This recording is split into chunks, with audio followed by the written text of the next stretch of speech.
Hello and welcome to another episode of The Grindbin. I'm Mike Wood. I'm Chris Mann. And I'm Bobby Trippett. And today we're going to be talking about 1983's 10 to Midnight. If anyone does anything like this, his knife will be his penis. Hey, Bobby, I got the money.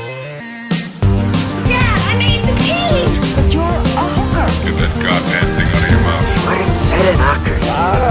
Spooky ain't got no real rhythm. Hello, Dixieland. We're gonna play a little game, baby. I just love funny games. Get a little girl all hot and horny. This is Los Angeles. How the hell would women live? I'm horny. And maybe Daddy wouldn't have had to kill himself because he couldn't get it up anymore.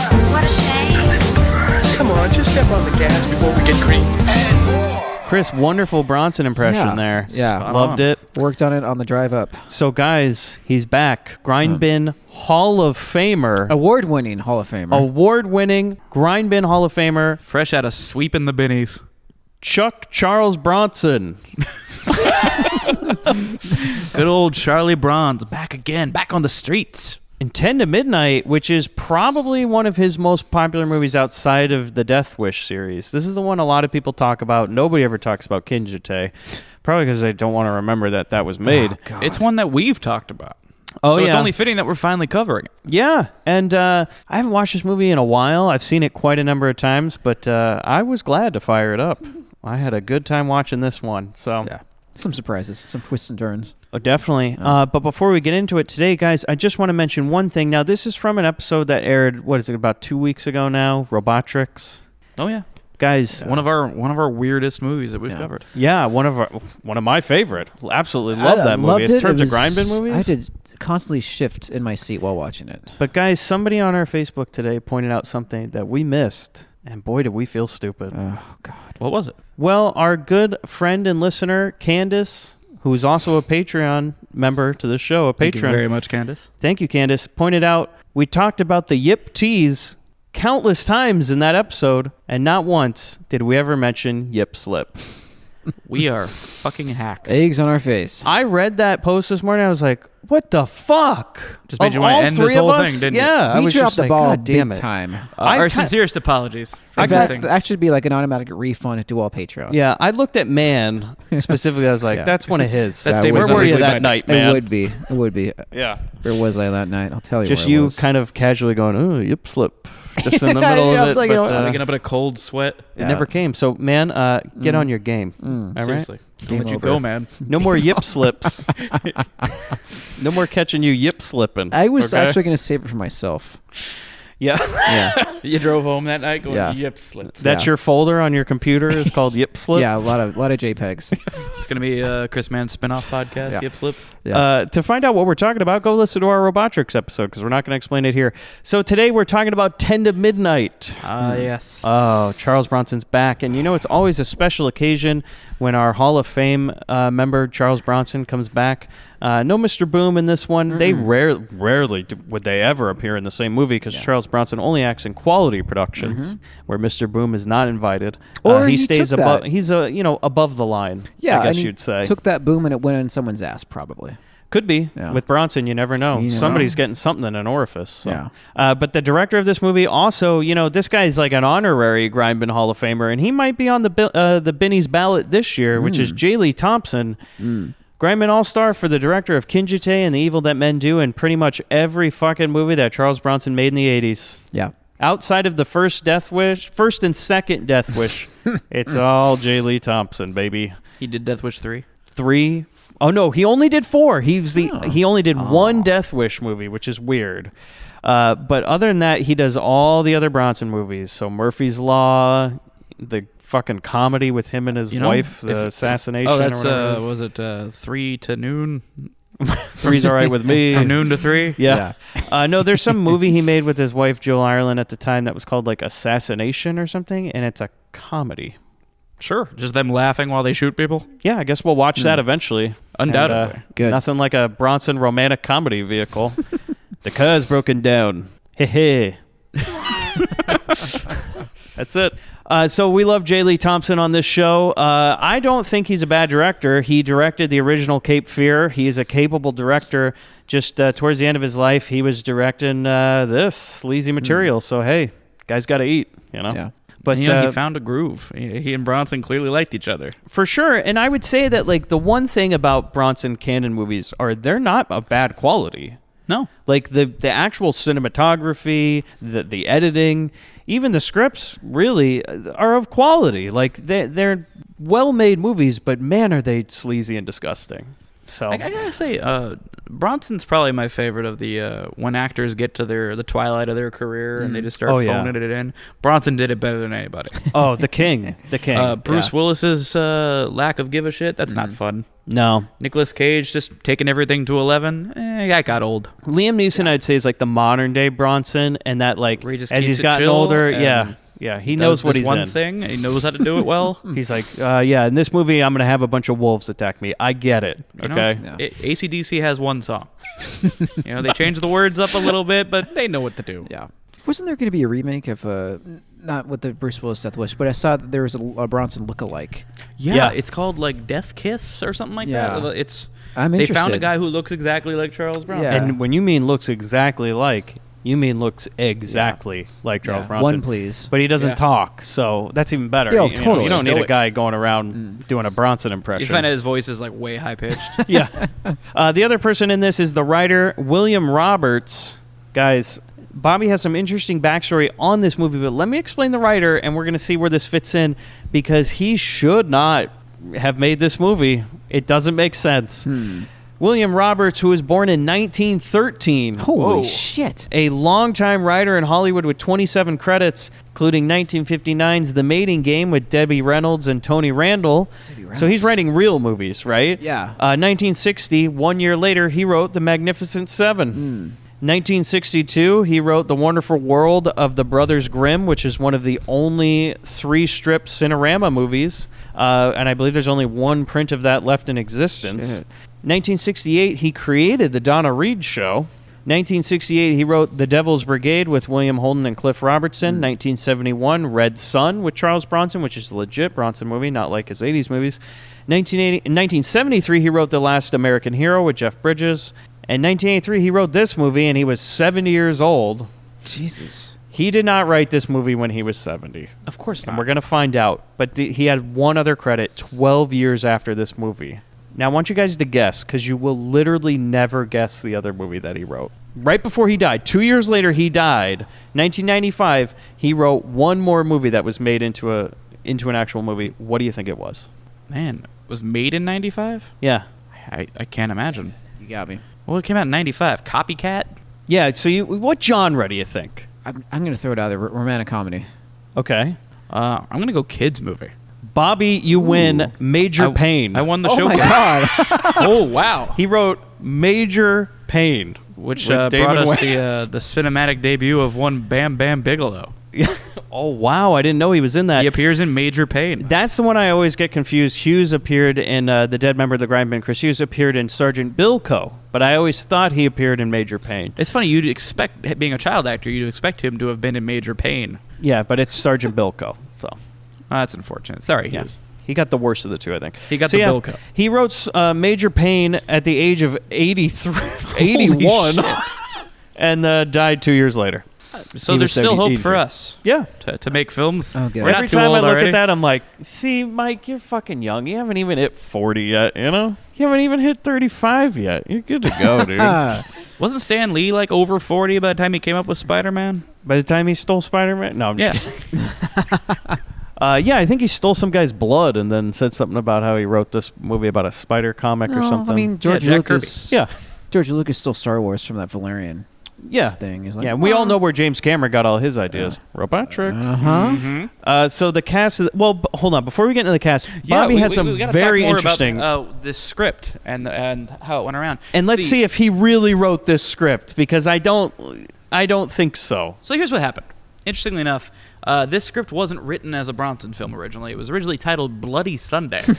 And like so many scripts, it just kind of languished. It sat around. It wasn't produced. And A blacklist script, maybe absolutely. even Happens all the time. like an old style blacklist one, like maybe because he wrote Magnificent Seven. yeah. He sold this movie called Bloody Sunday in the 60s or And something. people forgot about it. You Yeah. know, someone threw their mail on top of it. They forgot it was on the desk. And as you know, with screenplays, it's like a studio will buy them, and then what is it, 15 years or something, depending on it. Is you get 15-year window, and if you don't make it, it's up for auction again. But that's how so many things end up languishing because no one's doing anything, but the contract says we have it for this long. You can't take it somewhere else. Yeah, but guess what? A company like Canon, and they make a deal with MGM in the 80s, then all of a sudden they got access to all these scripts that were bought and never made into a movie, and they just rummaged through a warehouse. So, famously, when Sean Cunningham pitched Friday the 13th, he didn't have a script. He just had a title. He was just like, all right, scary shit, Friday the 13th, it's going to work. They're like, great, what's it about? He's like, it's about scaring you. It's Friday the 13th, damn it. And then they gave him money and went, oh shit, we're making this movie, we got to figure something out. The same thing happened with 10 to Midnight. So the producer, Pancho Koner, went to Menahem Golan, and he said, I got this movie, 10 to Midnight, and he pitched it saying it's going to be a Charles Bronson movie. It's going to be an international thriller, Charles Bronson against terrorists. Great action, great danger, great revenge. And the buyers were like, fuck yeah, let's do this. And then, much like Sean Cunningham with Friday the 13th, Pancho's stuck without an actual script. He's like, oh, fuck, they actually gave me money for this. And then he fled the country and he was never heard from again. Which would have been the smart thing to do. Instead, enter Bloody Sunday. So he just grabs Bloody Sunday and went, this shit's called 10 to Midnight now. We got a script ready to go. And they went out with it, and they made it. And that's why, after we talk about the film, you look back at the poster and see that the tagline and the title have nothing to do with this film. Nope. And also, 10 to Midnight, there is nothing about 10 to Midnight in this movie. Nothing at all. It's just another Bronson LA cop movie. But to the point of the way it was sold, there was even a full-page Hollywood Reporter ad for it before it came out, much like Friday the 13th put out an ad just with the logo before they even had a script written, claiming that it was, Bronson versus the terrorists in an international thriller, 10 to Midnight. Jesus. And then this movie about an LA cop hunting a serial killer comes out, and no one noticed. No, nor would they. They're just, why would anyone know the difference? No regular people are reading the Hollywood Reporter. And because the reality of it is, people are just here for Bronson, man. Yeah. Yeah. They're like, Charlie's going to shoot somebody. That's all I care about. Is he shooting somebody? Is someone getting something in the ass on behalf of him? But I was thinking, you can easily fix that. The title 10 to Midnight, all you do is you say the killer only kills from 10 to midnight. Yeah. Just one put line that of line dialogue in there. Yeah. would have fixed this whole thing. But they're like, nope, not going to do it. Nope. Nope. So, guys. Or where were you between 10 and midnight? Exactly. Were we between 10 and midnight? That could have been the tagline. And then they all turn and break the fourth wall. Yeah. Chris, that is a good tagline. God You go, damn, where were Chris. you between 10 and midnight? And he said, well, naked bloody on a set of stairs. What were you doing? Jacking off? Well, yeah, probably. 10 to midnight? Most likely. Yep. It was an early day, Gotta get myself finished early. Early morning. Early to bed. Early to rise. So the cast of this movie, we don't need to talk about Grindbin Hall of Famer Charles Bronson. He's our good friend around these parts. Absolutely. But Lisa Elbacher, who plays Lori Kessler, who's Bronson's daughter in this movie, you guys may have recognized her from a movie she made 1 year after this. If you don't know it, you're definitely going to know it when I mention it. She was born in Saudi Arabia. Not because she's anything to do with Saudi Arabia. It's because her dad's an oil executive, so she's super rich. Oh. And they just moved to America, and she said, I want to be an actress, Dad. And he was like, He whatever. talked to the right people. Yep. And got then her on a he- bunch of TV shows. But He oiled the right palms. Then Yep. she got her first week by doing the shirt chic. Yeah, exactly. She walked in as the shirt chic and did a string trick. From our Patreon episode, How to Be Cool at Parties. You can hear all about Shirt Chic. That's right. That's an ad exclusively just so we can get people signed up for Patreon. Yep. Get in on the jokes, everybody. So exactly. We're going to keep dropping those inside jokes. And if you don't have a Patreon membership, well, fuck you, You're asked listener. out. That's just how it goes. Yeah. Though it's worth checking out. Chris Yeah. Mann bears his soul on the minibin. Oh, yeah. If you want to know where the joke, Yeah. Where's My Pencil comes from, just check out that How to Be Cool at Parties. See, regular feed is the streets. Patreon is the sheets. Oh, I like Ooh, it. That's going to be a shirt now. That's going to be a pin. So she appeared on things like Wagon Train, My Three Sons, Gunsmoke, and a ton of other just one-off roles on TV. So her dad or whoever is getting her on the sets, And I got to say, despite all that, she's fine in this movie. She's good. Perfectly serviceable. I thought she was fine. Yeah. Eventually, she started appearing in movies around 1981 with On the Right Track. Now, do you guys know anything about this? This is a movie we might have to check out.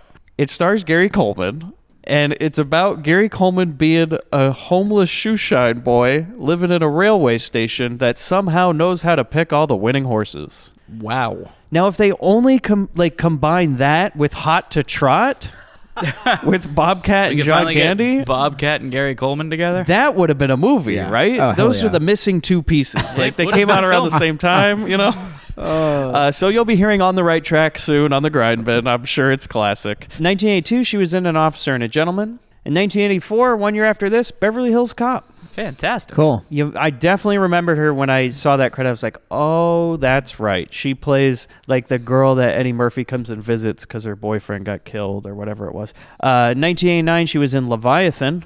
All Which is a real interesting movie. Yeah. And then she married cinematographer and director Bradford May in 1988 and said, I'm calling it quits. She was never seen again. Pretty much 1996 was her last role. She's like, fuck this. Why not? I'm a rich old lady and I'm married to a director. I don't need to do shit. This was only ever a hobby anyway. Yep. But there is somebody in this movie, and I don't know if you guys know anything about him. Massive heavy hitter. Couldn't tell you. We didn't watch this film. Yeah, you manned it. Beyond what you could ever imagine. Gene Davis, who plays Warren Stacy. Mm-hmm. Okay. Go look up his IMDb profile picture. You'll be horrified. All right. He is an actor with 31 credits, with some decent roles, actually. 1980, he was in Cruisin'. 1986, The Hitcher. Love that movie. 1988, Black Eagle, which we've mentioned on this show before because it stars Sho Kosugi, who's top billed, and you know who's second billed? Isn't that Van Damme? Jean-Claude Van Damme. Oh, yeah. He didn't hold a candle to Show. 1988, he's in Messenger of Death, which is another Bronson J. Lee Thompson movie. Not great. It's about Bronson playing a newspaper reporter, which is a real stretch, in Denver, Colorado, as he tries to find some sort of Mormon crime ring or something. I watched it. It was very disappointing. The only thing you need to know about that movie is that there's one part where Bronson shows up to a funeral with a shotgun. Oh, shit. As And- only Bronson can do. Okay, so this is the one part my wife saw, which I was happy that's the only part she saw because the rest of the movie is garbage. He walks up to this Mormon funeral with a shotgun, cocks it, shoots the coffin up. Wow. And everybody's like, what the fuck? And then he walks over, he goes, it's empty. And then he opens it up and it's empty. I'm like, whoa, guess he's lucky there. What were the odds? Bobby just saw his IMDb picture. Oh, Jesus. Yeah. Look it so, up for yourself. So still playing serial killers, huh? Yep. 1992, he was in Stay Tuned. Oh, One of wow. Chris Mann's Really? favorite movies. That's right. God. He played Frankenstein in that, so I guess, I don't know where that played in. He was also in 1997's The Relic, if anybody remembers that. Yeah. He still acts on occasion, but nothing since 2010. His brother, however, is way more famous. His brother was Brad Davis, who won an Academy Award for his role in, I don't know if I think it may have been Golden Globe, actually, for his role in Midnight Express. But Brad Davis was a very famous actor, but in 1979, he contracted AIDS. Oh, damn. And for nearly a decade, he worked in the industry without anybody knowing, and he became a big AIDS activist and passed away. So their family has got like all sorts of interesting history and stuff, but there you go. Wow. Shit. Wow. But Andrew Stevens, who plays Paul McCann, guys, would you have any idea that this guy, has produced over 126 movies? Wow. Jesus. He has 89 acting credits, lots of great B movies, but he's much more successful as a producer. Goddamn. 126 credits. He's the president and CEO of Andrew Stevens Entertainment, better known as Stevens Entertainment Group. Mm-hmm. Now, here's just a fun one I wrote down. He's got plenty of good credits. 1995, The Skateboard Kid 2. Not only did he produce it, Chris, he directed it. Was Dom in that one? Dom was not in that one, unfortunately. 1999, he executive produced The Boondock Saints. 1999, The Big Kahuna. 2000, The Whole Nine Yards. Battlefield Earth. Get Carter. The Pledge. 3,000 Miles of Graceland. Driven. Fear.com. Ballistic X vs. Zephyr. Half Past Dead. The Foreigner. Both those two are Fat Seagal movies. And then The Whole 10 Yards. He's still acting and producing today. He is responsible for so much junk. Battlefield Earth. 3,000 Miles of Graceland. Guys, I think he's probably a real prominent Scientologist. Has to be. Yeah. Oh, yeah. So he's got quite the career. He is still acting and producing today. Jeffrey Lewis, we're not going to really go into it because he plays Dave Dante. I don't even know where he really fit into this movie, but he's a longtime character actor in Hollywood with over 200 credits. And guys, we can't get through it without mentioning him. Wilford Brimley. That's right. All right. Fuck yeah. It's the right thing, Todd. Captain Yeah. Malone. No intro needed. Yep. I think this is the first time he's appeared in the Grindbin. We're so happy to have you. Is it his first appearance? I think so. Yeah. Surely it won't be his last. No. So, have we ever actually told the story of what happened to Michael Tanner, Yeah. the Grindbin guest? I don't remember what episode it is, but you can hear all about when Michael got an autograph from Wilford Brimley at Son of Monsterpalooza and how he was not happy to give it. Yeah, he was there like he was, doing some kind of community service. Like he got a DUI and had to do yeah. an autograph signing. I'll just say it again real Yeah. quickly. We're at Son of Monsterpalooza, it's Tanner and I. Wilford Brimley had a booth at this thing, which why on were earth doing- would a guy this big ever have a booth? Well, because that particular year they were doing a Thing reunion, so not Kurt Russell, but everybody else in Yeah, the Thing okay. was showing up. Because to do Keith signings. David was there. Everybody's at Keith his David, table. Fox from the Warriors was there, and Cool. the other guys that are in that movie. Wilford Brimley's there. Nobody was at his table all day. Not a single person. He's got stacks of pictures Which to is sign. insane. Not a single person wanted to pay for Wilford Brimley's autograph. And so at the end of the day, Michael and I felt really bad. And he's like, I think I'm going to go get an autograph from Wilford Brimley. You know, he seems like a nice old dude. So he goes over to the table and he picks the Quaker Oats oatmeal picture out of the stack because he's like, oh, I always remember him in those commercials, you know? And he goes, I'd like this one. And Wilford never looked at him, just had an assistant there, and he was just like, what's your name? He wrote, Michael. And Wilford just quickly scribbles onto the picture, barely even looks at Tanner, won't even give him a handshake or anything, took his $35 or whatever it was my and just God. handed him a picture. And the picture says, to Michael, it's the right thing, Todd, because he couldn't even finish the word to do. He just wrote Todd and just flipped it across the table and was like, Like, thanks get for the fuck nothing, outta kid. here. Yeah. Jesus. So, still love you, Wilford. Yep. Fantastic. He's also like 90. Yeah, Still the kicking. man is tired. Yeah. All right, he did his time. Yeah, he doesn't you're- have to endure schmucks like Yeah. you and Tanner. Yeah, Mike. and guys, by the way, he was only 49 in this movie, and he looks way old. Oh my God. To that point, Bronson was 61. Yeah, when he and made Wilford this. looks older than Bronson Yeah. in this To be fair, movie. Chuck was cheating a little because this is the first movie where he got a little touch up before. Oh, He actually yeah. went under the knife, got a little plastic surgery to look a little younger. Is that because, true? Yeah, Oh. Yeah, you didn't because see he's like, that. I'm a little old for this one. Yeah. Which is amazing because this movie, he bangs no one. It's not like they gave him a love interest to work with. This is the most asexual Bronson movie, that's insane to say that you always have to see a man in his 60s fucking a young woman, but Yeah. that's every Charles Bronson movie except this one and maybe Exactly. Death Wish 3. And so it's odd that No, when, Death when Wish he's 3 finally has that playing a girlfriend. character that can easily be 61 years old and it's fine. That's the one where he's like, I need to touch this up a little bit. Let me go talk to my doctor. All right. So, guys, before we get into it, let's take a listen to the trailer. A sensational crime. An airtight alibi. We can't lay a finger on this guy. And a chain of evidence. Bring him in. Charles Bronson is a cop looking for a killer, and he's running out of time. Go ahead, take me in. You can't punish me. When the guilty go free, I was a felon for that agreement. the system is the crime. I'm a mean, selfish son of a bitch. But I want a killer, and what I want comes first. Well, how come I've never heard him mention a daughter? It seldom crosses his mind that he has one. He's one angry man with someone to protect. Argue with your father. Argue with that. He can make a difference. You like hurting girls? I won't answer that. Girls won't have anything to do with you, but you get back at them, don't you? I won't listen to your filth. Look at him, Leo! Gotta remind you about evidence obtained under duress? It's inadmissible, Leo. We got no evidence and we can't hold this kid. He's our man, Captain. I'm gonna get him. Found some blood. He's lying. There was no blood on my clothes, and he knows it. How do you plead, Warren? Guilty or not guilty? Not guilty. The last thing I want to do is get involved with a cop. Well, I don't blame you. Leo, I went back to the lab and I talked to the technician. And I asked him if Why didn't you ask me? Is that true, Lieutenant? You planted the evidence. You know we why. could have nailed him sooner or later. After counting how many more dead. He had to be stopped. Forget what's legal, do what's right. After all the evidence is in, he'll reach his own verdict and execute the sentence by the deadline. When there is no justice, this man is the law. 10 to midnight. Charles Bronson, Lisa Eilbacher, and Andrew Stevens in a Golan Globus production of a J. Lee Thompson film.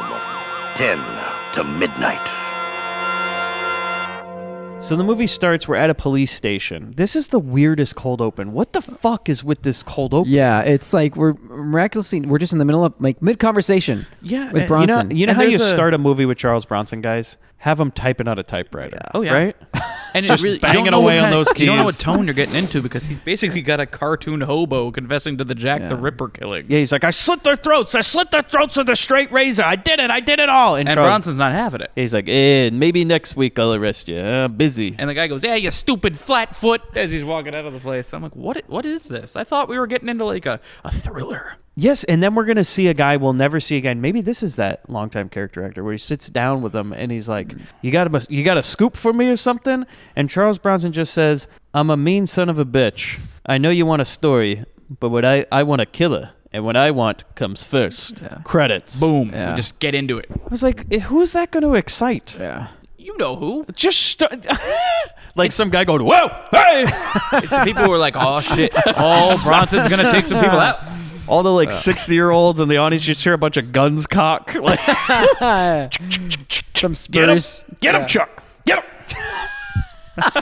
Just foaming, frothing. I mean, they're doing some sort of like which culture is he going after in this movie? Like they got bets going before it. You know, you never know. Woo! And with this one, they're disappointed that it's a white dude until he reveals he's Hispanic, and then they're more into They're it. like, yeah, okay, I'm with you, Chuck. I'm with you. Like, Chuck, wait, hold on, he's a white guy. Why are we? Isn't there more crimes to? It's L.A. Oh wait, he's speaking Spanish. He's speaking Spanish. All Yeah, right. oh, there we go. See, hard than soft, guys. Hard than soft. That's right. Yeah, how we said like at the Screwballs 2 premiere that there's a bunch of or the Beach Girls premiere is a bunch of kids that it was Private Resort. How there's the front row is a bunch of teenage boys just standing at attention, just ready. Their boaters going up in sync, At a Bronson movie, it's all guys in their 60s with their handguns, and they all go at attention, Oh, speaking of premieres, I should mention what happened with the premiere of this movie. So they do the first, premiere screening of the film, and afterwards to celebrate, the producer, Pancho, took Bronson and his wife Jill Ireland out to a sushi restaurant. Very happy about how it all went, and Bronson's just sitting there looking downright depressed. He just all the life is out of him. He looks like he wants to be anywhere but there. And Pancho is heartbroken. He's like, "Oh my God, you didn't like the film? I'm so sorry." And he goes, "No, the film was fine. I hate sushi." And just the idea of Bronson just sitting with his arms down on his lap, kind of head down a little bit. You know what's crazy, Bobby's? I think he went home. He called J. Lee Thompson. He goes, "I got an idea for a movie. I hate the Japanese. Can we make some sort of movie where I'm a LA cop and I'm taking care of the Japanese? Call it like a name like Kinjite or something like that." I think that was one of the sushi rolls they were trying to make me eat. Yeah, the Kinjite roll or some shit. Tasted like shit. Yeah, he's looking down his plate like, "What is this kinjite you put in front of me?" I'm thinking It's edamame, sir. Oh God, Bronson's the type of guy who puts the whole edamame in his mouth and starts chewing. He's like, "What the fuck is this? It's all stringy." It's a little tough. In America, we make our beans edible. He's spitting out the actual beans and just chewing on the casing. Some guy goes, "Oh no, Mr. Bronson, you're supposed to open it and eat the bean." Yeah, I ain't doing that type of work. No, not putting my lips on a bean. No. Yeah, I feel like he's like, yeah, I want to be in this movie. At one point, I want to get out of a car. I want to say, "This is Los Angeles. Get out of here with your food and your raw fish." I think it'll really sell to my audience. And it did. Inspiration comes from the strangest places. Yeah, check out episode 20, Kinjite. Absolutely. So the credits have rolled. Yeah, and then we go to a college campus, and some girl gets into a van, and I go, uh-oh. Yeah. I thought the same thought. I'm like, oh, I mean, no. doesn't Nothing good she ever know? happens in a van. Yeah. And this van, by the way, looking real straight arrow-esque. Yeah. I mean, real close. It's definitely one of the ones that was at VanCon. And so then we see Warren, our killer. And guess what, guys? This is one of those movies where you don't even hide the fact that you know who the killer is the whole movie. It's not a There's whodunit. no reveal. There's no No. mystery to be solved. This isn't the Zodiac Killer. This is just Warren. This is a how's he gonna get it? Yeah. And he just... Okay, so he imagines himself... This is... We get these weird flash forwards. We learned that this Yeah. actually happened, but this is so weird. So apparently he imagines this daydream, but it did happen. Is that at his job, which he's a typewriter repairman, which that divide degree worked out. Oh, is that what he was doing? I couldn't figure it out. He's a typewriter I repairman, was never which clear is on like, what his job man, was. Yeah. 3 years from now, that's obsolete. So you might as well just start killing people because... At least get the ransom first. Yeah, but he's imagining himself, and this happened apparently, in a break room, and there's a girl there, and he unzips the back of her dress, and she throws a cup of hot coffee on him, as she should. Yeah, this guy's a creep. He definitely crossed lines at work and paid for it, as one does. And he's fantasizing about those past rejections. And he's like, He's I'm gonna... what's known today as an incel. Yes, which Yeah, we that's learned all about on the news recently. Yeah, it's been big on the news, unfortunately. Incels, for anyone who doesn't know, are involuntary celibates who blame their virginity on those horrible women who don't give them their God-given right to pussy. Right. And decide that people need to pay through violence. And that's a terrible thing, and that's what we're joking about tonight on the Grindbin. Yep, so we're just going to let you know we are aware, and Let's get our yucks in. this is a comedy show, so let's just have some fun. It's a bit of odd timing that it worked out Yeah. this way. That a person just like our killer in tonight's film made the news. But the show must go on. But I gotta say, with Warren, is the problem is he's not a bad-looking guy. Like, he's not. He's a regular-looking dude. Doesn't do it for me. Well, Hey, I'll split the difference. This guy can get it, I mean, he's fine. He looks like a regular dude. especially for the time period. Yeah, exactly. Yeah, like, the feathered hair over the ears. Yeah, he's a and- fit dude. He's got a trendy haircut. He's got kind of like a, I mean- like a American Psycho thing going almost. Oh, absolutely. he does. Patrick He Bateman. looks a lot like Patrick Bateman, which again, everybody kinda what we're thought was a going for good-looking guy. Yeah. He's not a bad-looking guy. He's just cannot. He's just not awkward, man. be a fucking creep 99% of the 100% of the day. He's just, Everything he does is fucking creepy. Everything. He can't even walk to the grocery store without like ramming his crotch into a woman or something in an inappropriate way and being like, "It's your fault that you turned me on." Yeah. And they're like, "Dude, calm it down." He has the right tools for the job, as it were, as far as trying to make it romantically with people. It's just he's a goddamn MRA. What are you gonna do? There are multiple parts where girls in this movie will be like, "He's a good-looking guy. He's just, man, is he a fucking creep?" Yeah. There's your So- takeaway, people at home. And this also, this is another If you're thing. a Warren sitting at home, try to be less of one. Yeah. But there is another thing where, like, he might have mental problems. And Well, he even obviously though does. it's Yeah. alluded to that he thinks he doesn't, he might. And it's all right, because Bronson handles this with sensitivity. Yeah, he goes, "You're a freak." Look at you. There's only one place for freaks, Warren. In the nut house or dead. And Reagan's closing the nut houses. It's the nut house or the outhouse.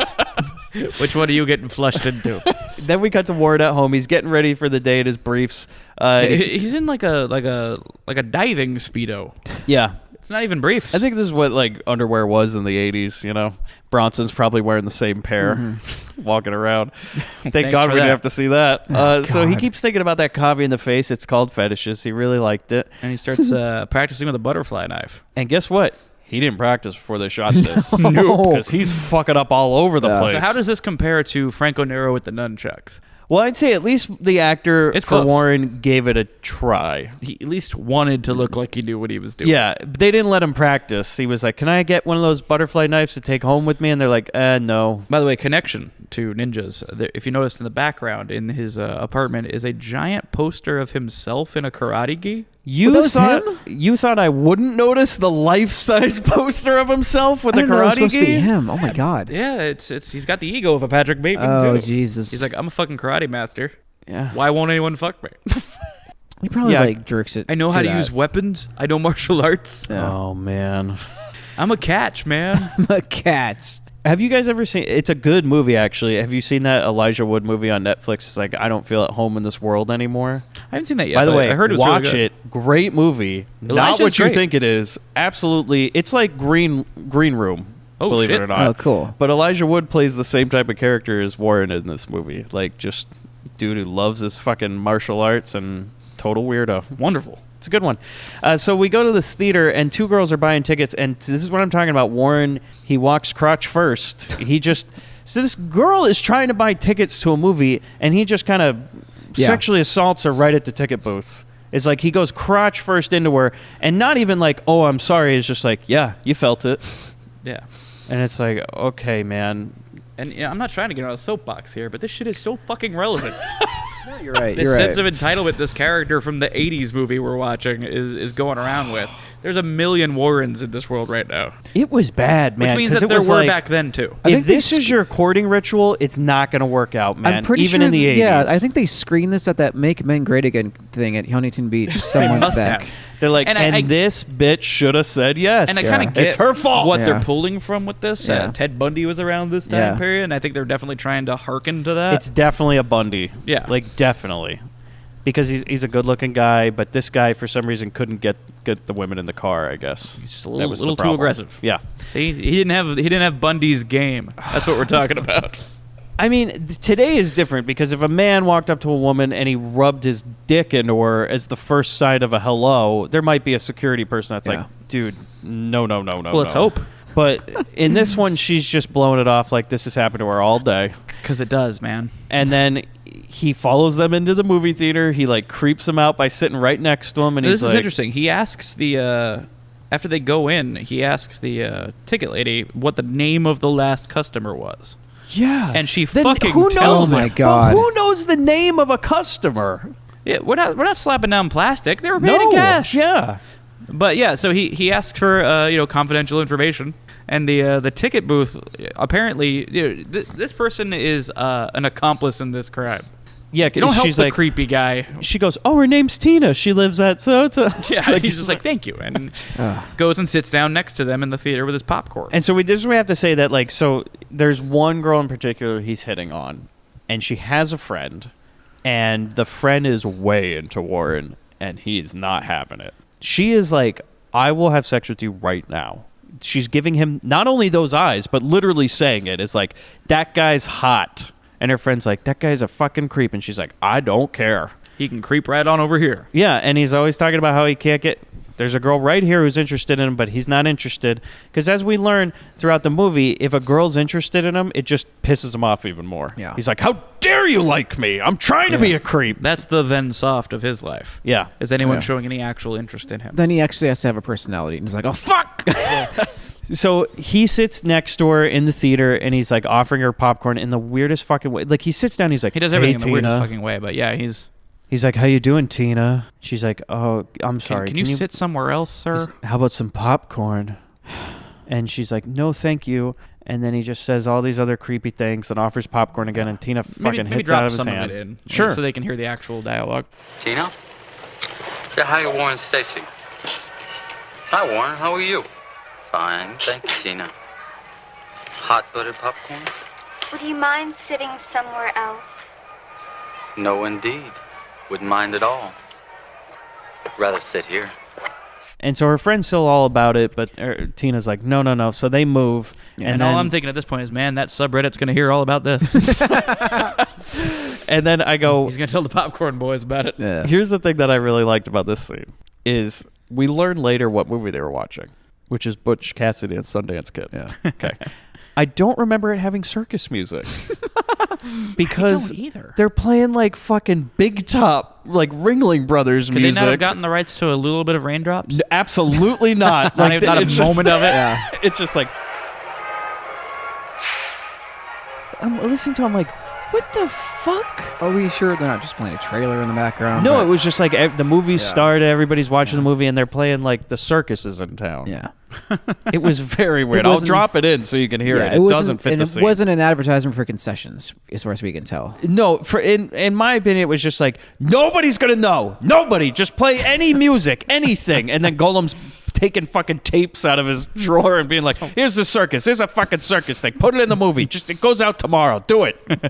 And so we go to the bathroom, and Warren, he's in there. He puts on rubber gloves and sneaks out a window. And I gotta say, this is a great idea for a serial killer. It's like, not a bad plan. this Warren.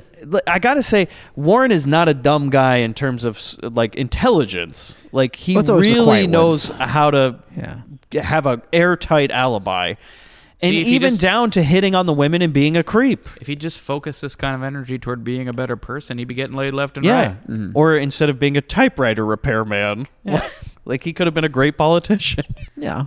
So we go to the That's bathroom. most politicians. They're serial killers who turned left at the last second. Yeah, and they're like, I can either go typewriter repair and cut women's heads off or be a politician. What's the Fuck difference? it, politician. Yeah. We go to a park, and Warren sits naked in his car. So the first thing we cut to is him just sitting butt-ass naked in his car Been there, man. in the middle of a park. That's how you get your mind right. Which, by the way, as far as L.A. goes, this is like he's in Big Bear. Like, Yeah. he drove a long way. Now, guys, did you notice one thing? He went to this movie, right? Yeah. Yeah. And what time of day would you say Oh, it was? it was dusk when he was going It's to the about movie. dusk, However, right? it is now in like daytime. Now when it's he's like going to 2 this. p.m. Was it an all-night movie marathon? That's why there's circus music? Yeah, they're just starting it off with Big Top, whatever. Some Shirley Temple cartoon or Shirley Temple short. Or you're right. Maybe the movie started at 6 a.m. Yeah, it's Yeah. a real eye-opener movie. I don't even know what the fuck you'd call that. Saturday 6 morning a.m. fun, Yeah. So it's the middle of the day now. He's sitting in his car at Big Bear. Apparently he's driven 2 hours outside of town to go murder this person. He drove by Linda on the way to her uncle's house. Yeah.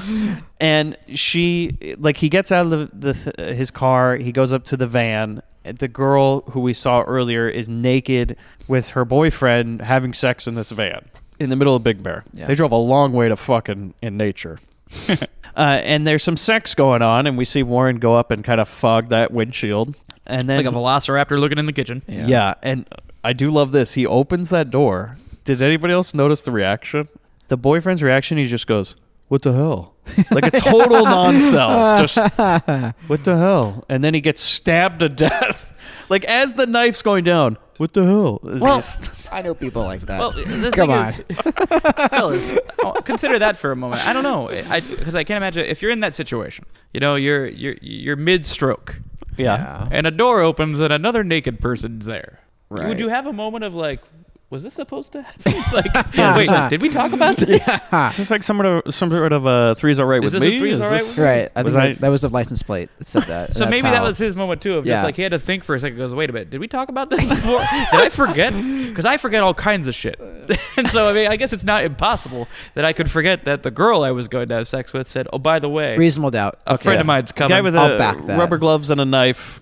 He might not notice the knife first. I What guarantee the you, hell? a naked man flings your car open. The first thing you're noticing is not the knife. Yeah. So I might go, what the hell?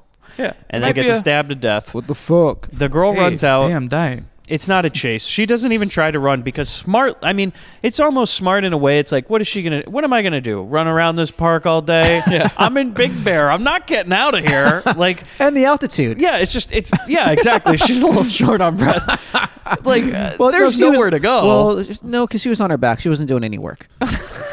So she gets out. She runs like 5 feet and she goes, who the fuck am I kidding? There's nobody out here. And she just stops at a tree and she's like, you got me, Warren. Go ahead, kill me. She's And like, he I'll does. do whatever you want. Yeah. Stabs her in the gut. She's dead. And weird angles during this stabbing. This murder has the camera work of an earnest movie. Like these weird like zooms on the face and the slight tilts and everything. I was expecting to like cut to him suddenly dressed as an old woman in a neck brace. Going, Oh, it was really weird when he turned towards the camera. He said, how's that one, Vern? And we're like, what? when he looked down at the dead body and went, ew. So then we go back to the theater. Warren sneaks back into the bathroom. So, like, okay, we gotta say, he kills everybody naked. Yeah. And it's like, it is for a practical purpose in that he Right. never gets blood on his clothes, but I also think it's kind of his fetish. Yeah, it's a mix of the two. Yeah. It's a smart move because you can dispose of the gloves down a toilet and you have no clothing to get blood on. Yeah. You just got to rinse He yourself gets blood off. all over his body constantly, But that's fine. You can wash that Somehow, off. he's just jumping at Big Bear Lake, ruining some kid's vacation. Yeah. It's just jelly, you know. And he's skinny dipping to get the blood off himself and thinking, see, I'm fun. Yeah, it's that. Why does no girl like me? Oh, and I'm sure he hit on a girl while he was doing that. Just keeping another kill in the bank, you know what I mean? Just being like, she rejected me too. Bullet in the chamber. Yeah. So then we go back to the theater. He sneaks into the bathroom, and this is when I write, so now we're at night at the theater again. But that park was the middle of the day. Doesn't match. He makes it back in the theater without anybody noticing. And before the movie's even over. Yep, and then walks out, and he's still hitting on Tina. She's not interested, but her friend is still all about it. Her friend is almost scorchy at this point. Yeah, she's like, give it, hatcha, hatcha. And Warren, of course, makes a lesbian joke. Yeah. And walks off. He's just like, yeah, if it's all right with your girlfriend. And then walks away, and he's all smiling to himself. He's like, I got her. He thought owned. Went home and typed about it. Yep. See, the guys in the audience are like, yes. Tell him, you chop. It must have been very confusing. The guys in the audience who are on Bronson's side, but also on Warren's side. Yeah. These guys in their 60s, like, The crowd is split on this one. these women today, you don't know. He's not wrong, though, Chuck. He's not wrong. Give him some rope. That's the moral quandary of this film. The people in the audience are like, does he deserve it? I don't know. I don't know who I like. Chuck, help me. So then we go to the park again. It's the day. So apparently nobody found those bodies for a whole day. The cops, the coroner, and news vans are here because in every movie that there's a murder, there's always news vans. However, in real life, there's never news vans. Not once have I ever turned on the local news and there's somebody going, excuse me, Mr. Police Officer, can you tell me about the guy that just died right there? How's that body? What did that stab wound?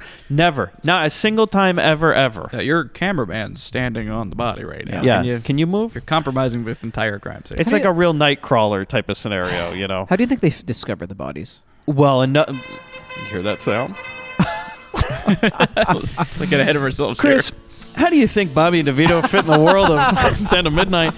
Well, obviously that van was parked at some point at that park, and he was sharing a joint. And as he accidentally lit a forest fire, oh no, he goes to run and tell another van, oh my God, the forest is on fire. Do you have any sort of one?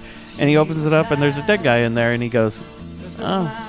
And then called the cops. I think he was, for fetishes, with the girl he was with, he was in a Smokey the Bear costume. He was just wearing the head part, though. The rest of him was naked. It's like a reverse that old commercial where like the attractive woman pulls off her face and she's Smokey the Bear. Yeah. Have you seen that commercial? No. Oh, it's not. That sounds horrifying. Yeah, I'll show you guys that. That's where Bobby got the idea. Yeah. So we go back to the park, and Wilford Brimley's now here, and he's being asked questions by the press, and he's like, hey, look, news guy, I'll tell you shit when I know it, all right? Get it's your the fucking, right thing, Todd. Yeah, get your KTLA camera out of my face, all right? Fuck you. So I wish that the reporter from Moving Target was in this. Mr. Brimley, can you give us some comments off the cuff? He's like, I don't think you know how my friend Borgnine told me all about you. So Bronson's arrived on the scene, and his partner Paul. And the only dynamic we get between them is that Bronson's an old man, and Paul's one of these young whippersnappers in his 30s who just doesn't get life, you know? Again, the character is supposed to be old. Yeah. Bronson, why did you get the plastic surgery? You're right. Why were you like, I look too old to play the old guy in this movie? Yeah, he's like the mentor for this young cop for but half he got the movie. like because everyone in the film is younger than him. He got self-conscious. Yeah. He's like, I'm gonna look old. Oh God! Next to this Adonis, his old wrinkly catcher's mitt Bronson. I'm telling you, Jill, I gotta get work. He's like, look at this snack. He's coming home to Jill. He's like, I mean, I'd fuck him. So I mean, Jill, remember why we talked about hall passes? We got a killer in this movie. He's a good-looking guy. We got a partner of mine. He's a good-looking guy. Where does old Charlie fit in, huh? I'm feeling very confused. And she's just rubbing his shoulders. She's like, I love you, Charlie. I love you. Yeah.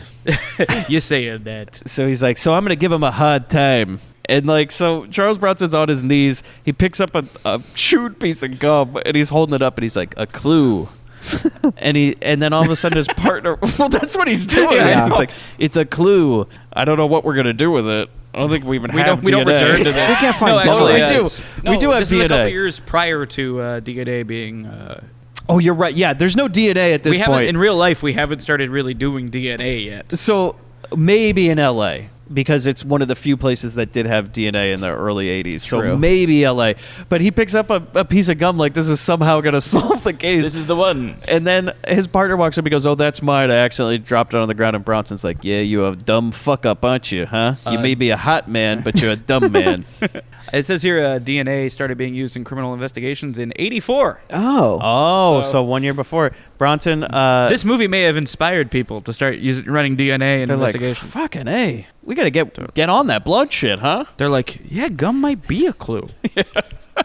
So Bronson's like, "Hey, leaving your trash all over the crime scene. Typical 40-year-old rookie." You 40-year-old kids. Because nobody really looks that young except for, like, maybe Warren. His partner, I guess he's probably in his 30s or something. Sure. But he's supposed to be playing, like, a rookie or something. This guy's, like, going on 10 years in the force. It's a guy who tried a different career, didn't pan out. Yeah. Now he's trying this for a while.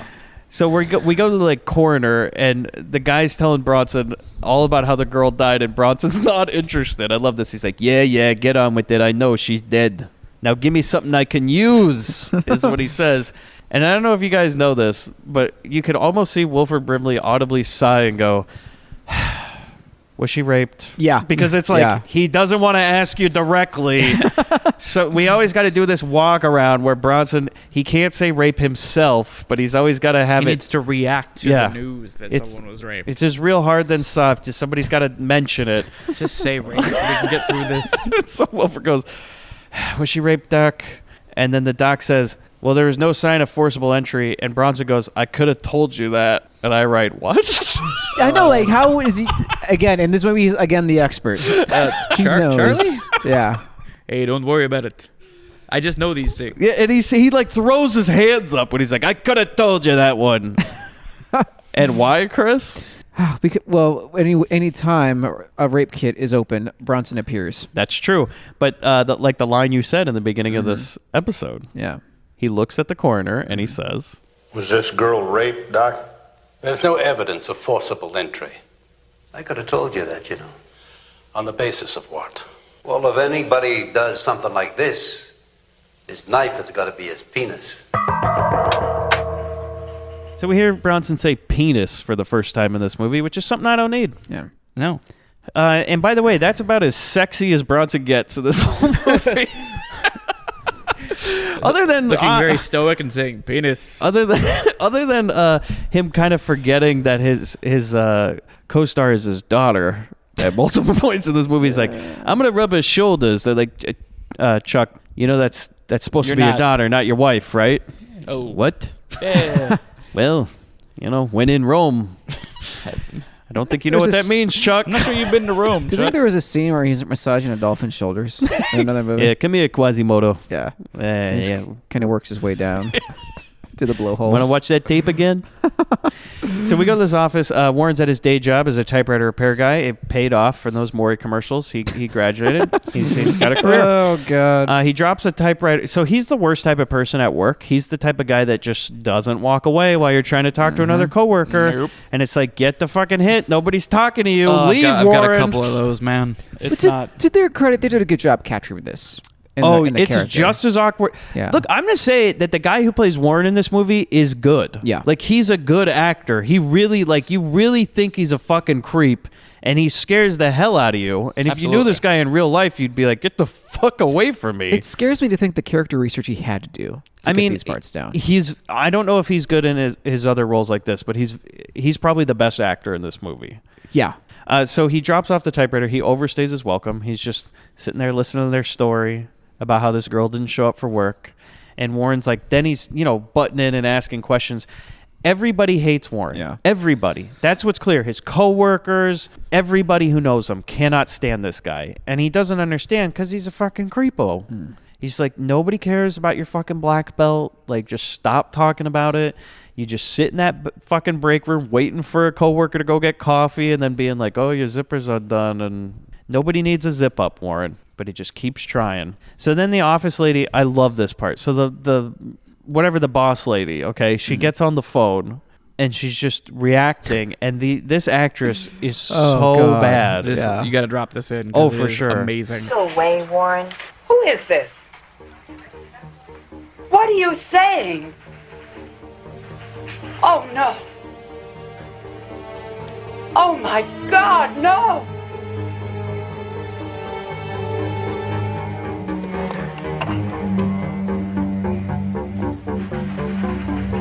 Betty's dead.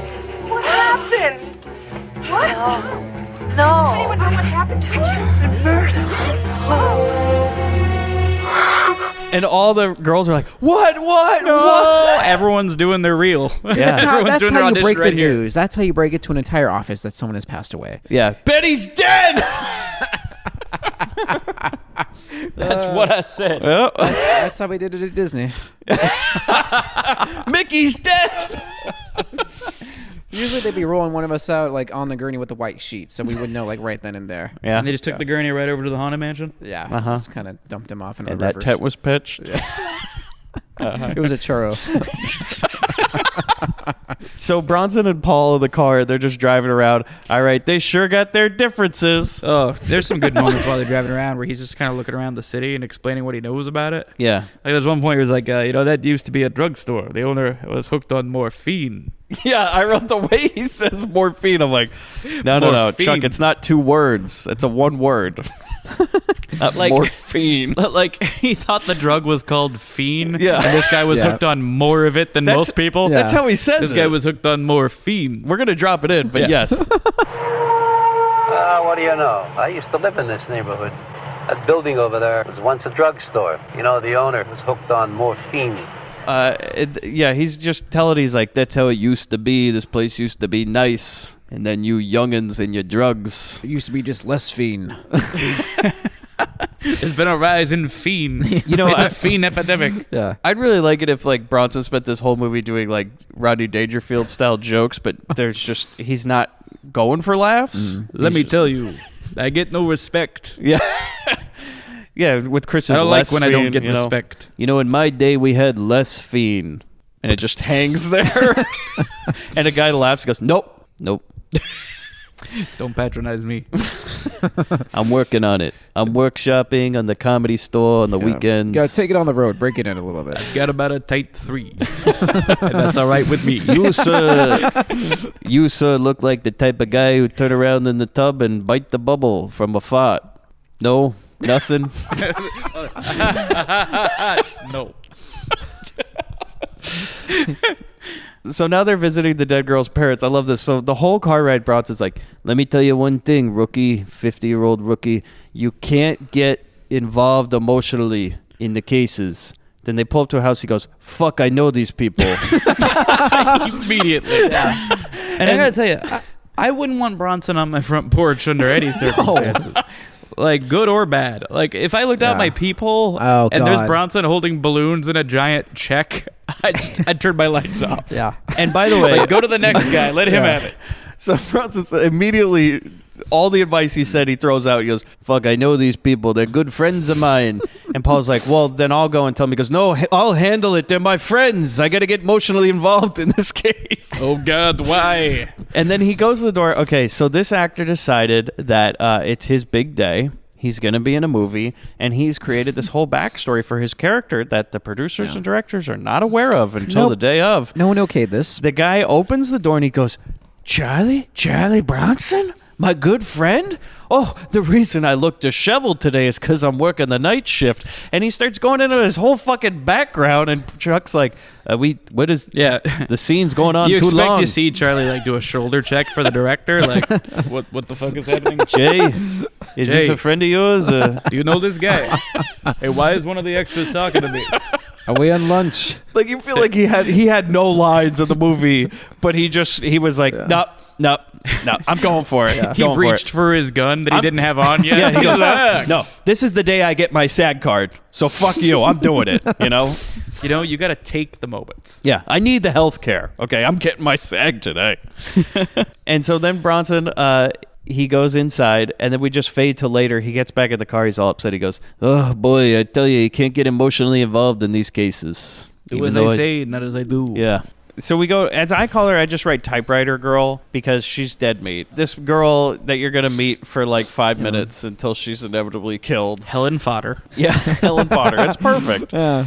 So this is we go to the typewriter girl's house, Helen Fodder, as Bobby said, and she's being questioned because she knows the girl who died. It's like her roommate or something. And then, oh my God, this is where it starts. This is where all those guys in the audience that are the big Bronson fans are like, here we go. Because she says, well, there was this guy she knew. He would call all the time. He was a Mexican. And he would call her and say something in Spanish. And you just see Bronson's eyes light up and he goes, bingo. Like he's like, here we go. Here we go. If you zoom in on your DVD, you can see the bulge in his pants get larger. He does, and like you can just hear the guys in the theater cheering with their sodas. Yeah. They're like, yes!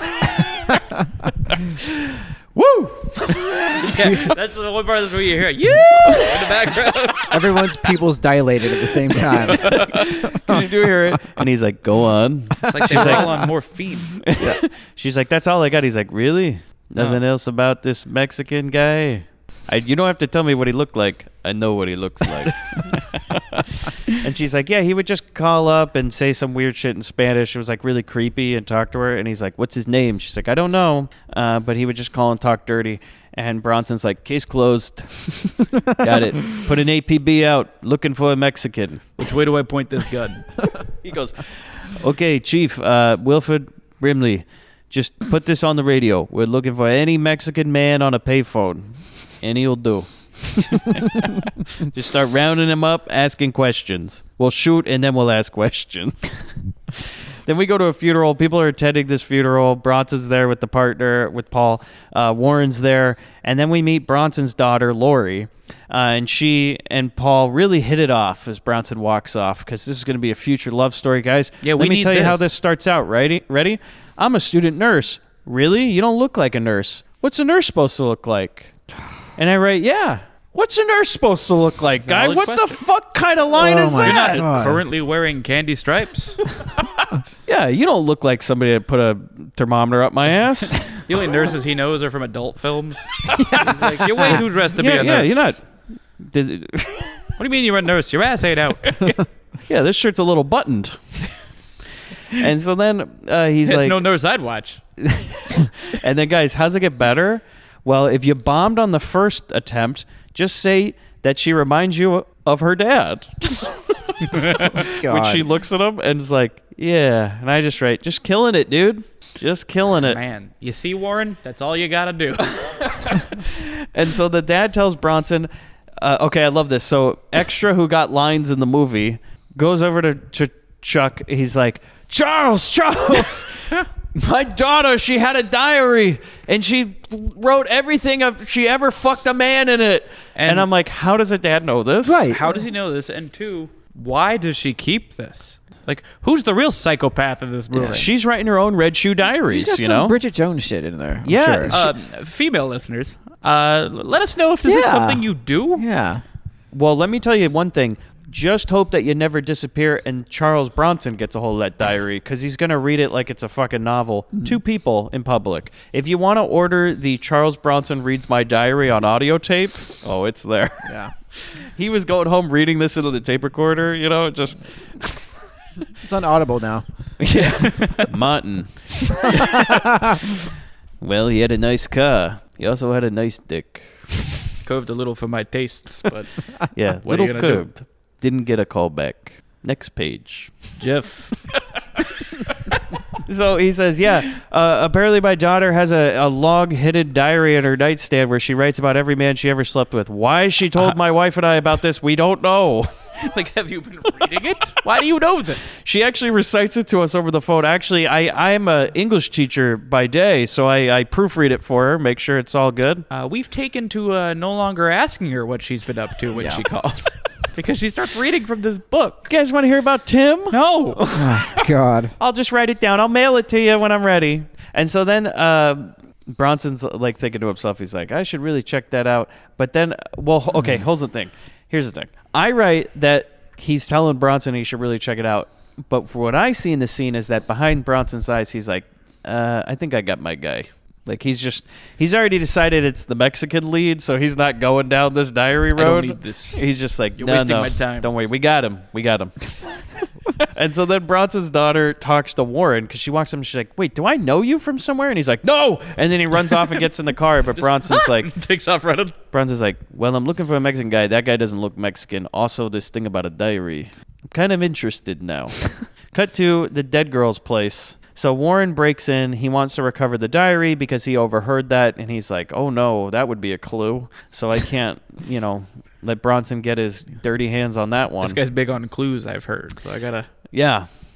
He's finding my gum, all sorts of things. So the roommate comes home. So typewriter girl, she comes home, Helen Fodder. She undresses in her room while Warren's like watching from the closet. Mm-hmm. She wouldn't sign that canon contract to get fully naked, though. Nope. Good for her. Good Smart. For you, girl. Smart. She got both ends of that 50. Yeah. Manolam's like, come on, get it.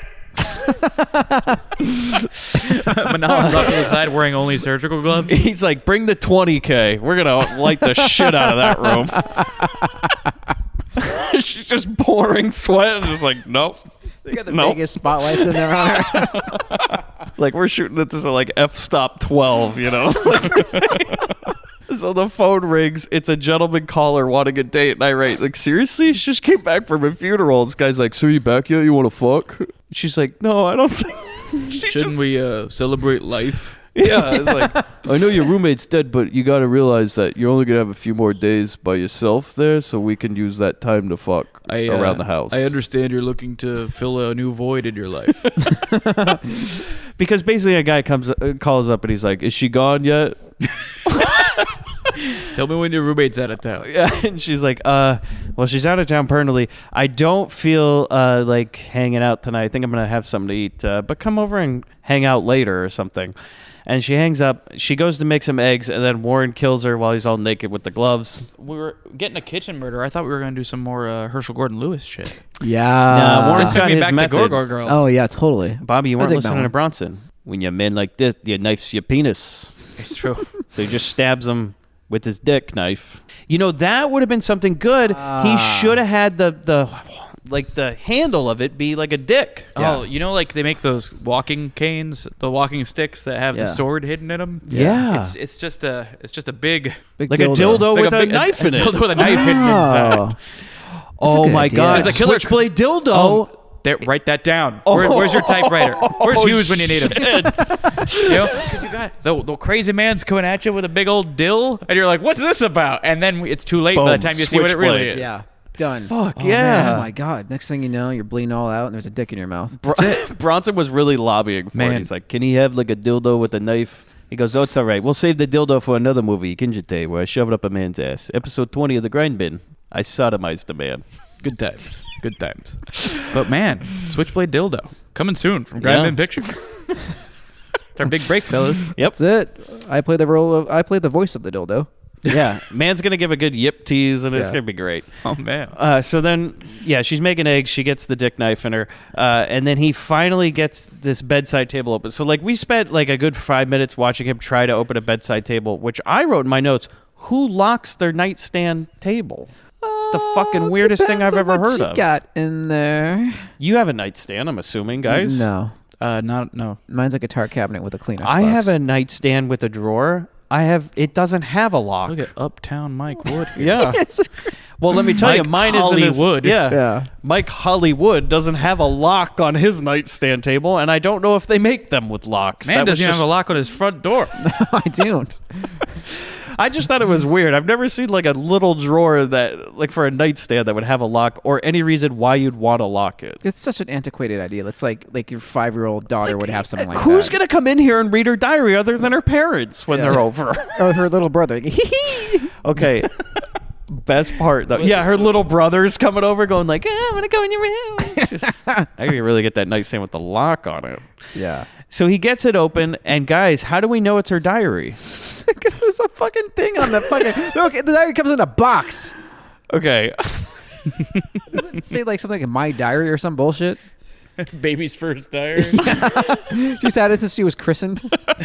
It is a giant box that says My Diary on it. Yeah, like a Fisher-Price My First Diary type thing. He opens it up. Holy fuck, it's empty. Dun, dun, dun. And it is a great reveal when it's empty, and you just see the zoom in on his face. He's like, oh, shit. Yeah. fucked. Because if there's one thing you don't want, it's Bronson with a girl's diary. God, no. Can you imagine just him like going back to his apartment, just sitting on the toilet with that diary, going, "Here we go." Oh yeah, Chris. Yeah. Yeah. I think there was a lot Woe of that. be on to everyone who's in that diary. Paul's this is like Chuck Follows. Paul's like, Charles, we got to give that back to the police station. That's evidence. He goes, yeah, I'm not done with it yet. Give what back? I didn't see anything. So we go to Warren's place. He's coming home from buying groceries. Bronson and his partner Paul are there waiting for him. Like, hey, Warren, can I use the John? It's basically what it is. Say, hey, we just want to talk to you. They ask him about the dead girl, and then Bronson, so he goes, you know her well? And he's like, no, not really. And then he pulls out this girl's diary, and he puts on his reading glasses almost, and he goes, let's go through the guys, huh? Chapter 1. He says, there's some pretty good stuff in here. Oh, man. And he goes, for instance, he was so conceited. When I said I wanted to go to bed with him, it was like I was doing him a favor. And just hearing Charles Bronson read this off to me as a bedtime story is so, so uncomfortable. And man, it made me want Charles Bronson doing an audio version of 50 Shades.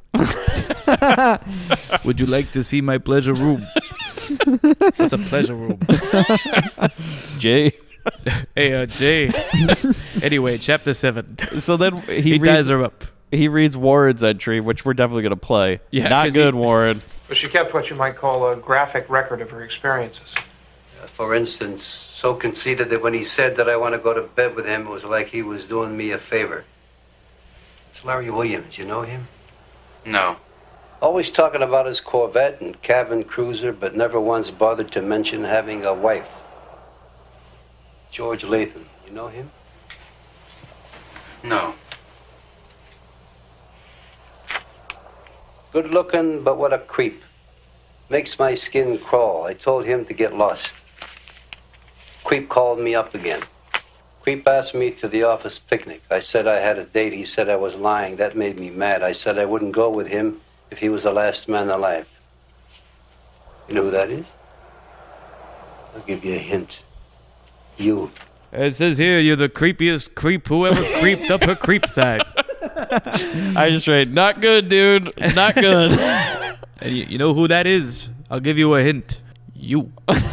And so then Warren kind of goes off on his little misogynist rant where he's like, yeah, well, she's a mean girl with no morals and a real bad person. She deserves to be killed. Am I right? And I didn't, but she deserved it. Whoever did it was good. Yeah. And that's when Bronson, he used a gun he used a knife like a penis. Nobody'd say a thing, right?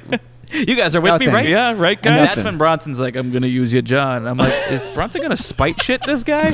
Is he just going to go bomb his back? He gives him an upper decker. God damn. Yeah. That's worse than shooting him. He's going to upper decker him. He's gonna Warren opens the door and Bronson's got his ass over the top of the toilet. You weren't supposed to see this part. By the way, shit is fool.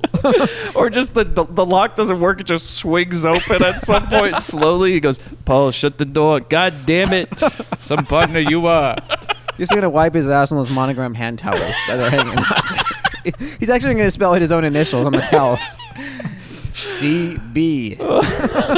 So yeah, I love the part where he goes, yeah, I need to use the John. There's quite a few movies where Charles Bronson excuses himself to use the bathroom. Yeah. I don't think that's ever in the script. I think it's literally just when he has to, he has to. Yeah, this prostate at this age. Yeah, exactly. So it's just like when his 8 hours is up and he just leaves. Yeah. So after the upper decker, because we really all we see is him lock the door and turn the sink on because he needs some You don't noise. want to hear it. So he finishes that and he starts poking around. Yeah. Okay, this is where he just... Now, this we're doing medicine cabinet. So does this drawers. exist? This is insane what he finds. This It's like apparatus. some sort of mechanism. Old-timey fleshlight. Yeah. All right, let's describe it for our listeners who haven't It seen looks the film like it yet. comes in a giant shaving can. It's very strange. It looked like a... we have like a latex sleeve. Right. Oh, no, And like it's a attached power to drill. like a dirt devil. Yeah, It looked like a dustbuster with a... I thought it was a like masturbatory sleeve on it. I thought it was like a power drill, like you buy, Like it spins? yeah, and See, I thought it was like a suction thing. yeah, it's just a giant apparatus, like you And- said, with like a trigger. And because it's the like a 80s, we big haven't made ray everything gun. small and portable yet. This thing's like a hand mixer. Yeah. You know, it's like this big. Oh Yeah. yeah, portable. No, yeah, you know, you have to- couldn't hide this. You have to push it in a shopping cart just to buy it. This thing's Black & Decker for sure. Ryobi, maybe. And the Black best & Decker part and Masters & Johnson. is so Bronson pulls out this old timey pocket pussy and just. I've never thought I'd see this in my life. I mean, I've seen Charles Bronson grab a dildo and sodomize a man in another movie, but I never thought I'd see him pull up a giant power drill pocket pussy to himself and look at it like, what the fuck is this? Poor Yorick. Like, it's like they called cut and he looks over it. He goes, Jay, is this a joke? What the fuck is this thing? That's actually where they got the line that comes later because he turned to the director and asked. Yeah. Do you think that, like, Charles Bronson thought this was funny? Like, he's just like, you know, it'd be really funny if this guy, What if, like, you know, I find, what do they call these? Pocket vaginas. Yeah, Jill and I were in this store the last weekend. You're not going to believe it. It's like power tools, but they have places to put on your peen. I would never need anything like this. It's not my scene. So yeah, you have to watch I just Charles read diaries. Bronson look at an old-timey pocket vagina. Yeah. It's very... I'm sure it's only for a couple seconds, but it feels like 20 minutes. Of Oh, just yeah. him holding it up to the light. This is like if your grandpa found your, your God. hidden Dorf tape. I thought he was going to pull out like a jeweler's lens and really investigate this thing. So Bronson's... he walks back out. Now, we never see that pocket vagina again, right? Like, in this scene, it's just gone. We don't, yeah. And Where- watching the scene, okay. you're like, what the fuck was that about? Yeah, you're just like, what the hell? Okay, we'll just leave that where it is. It's just like, I guess that was supposed to be a sight gag or something. Then we go back to the roommate. Well, basically, Bronson and Paul leave. They do get a call from Wilford Brimley, and he's like, hey, I'm still in this movie. Thank you for your support. I'm in it. I've got my 2 days worth of filming, and God damn it, are they going to use every second of it? He says, they found that other girl you just talked to dead. And they're like, oh, shit. So they go over to her place. They leave, right?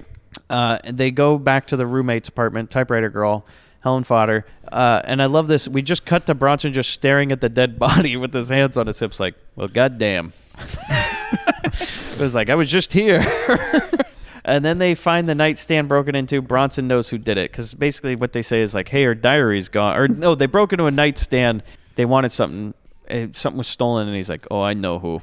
Cut to interrogation. Bronson's interrogating Warren in the police interrogation room in one of the greatest scenes in Grindbin history.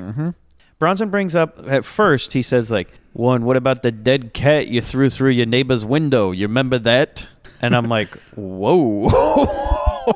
And Warren says, I was 12. And I go, no, that's not an excuse. When I was 12 years old, I was not killing cats and throwing them through somebody's There window. isn't an age where that's acceptable Yeah, behavior. but he plays it off. He's like, you know, he's 7. he was like, I was a kid.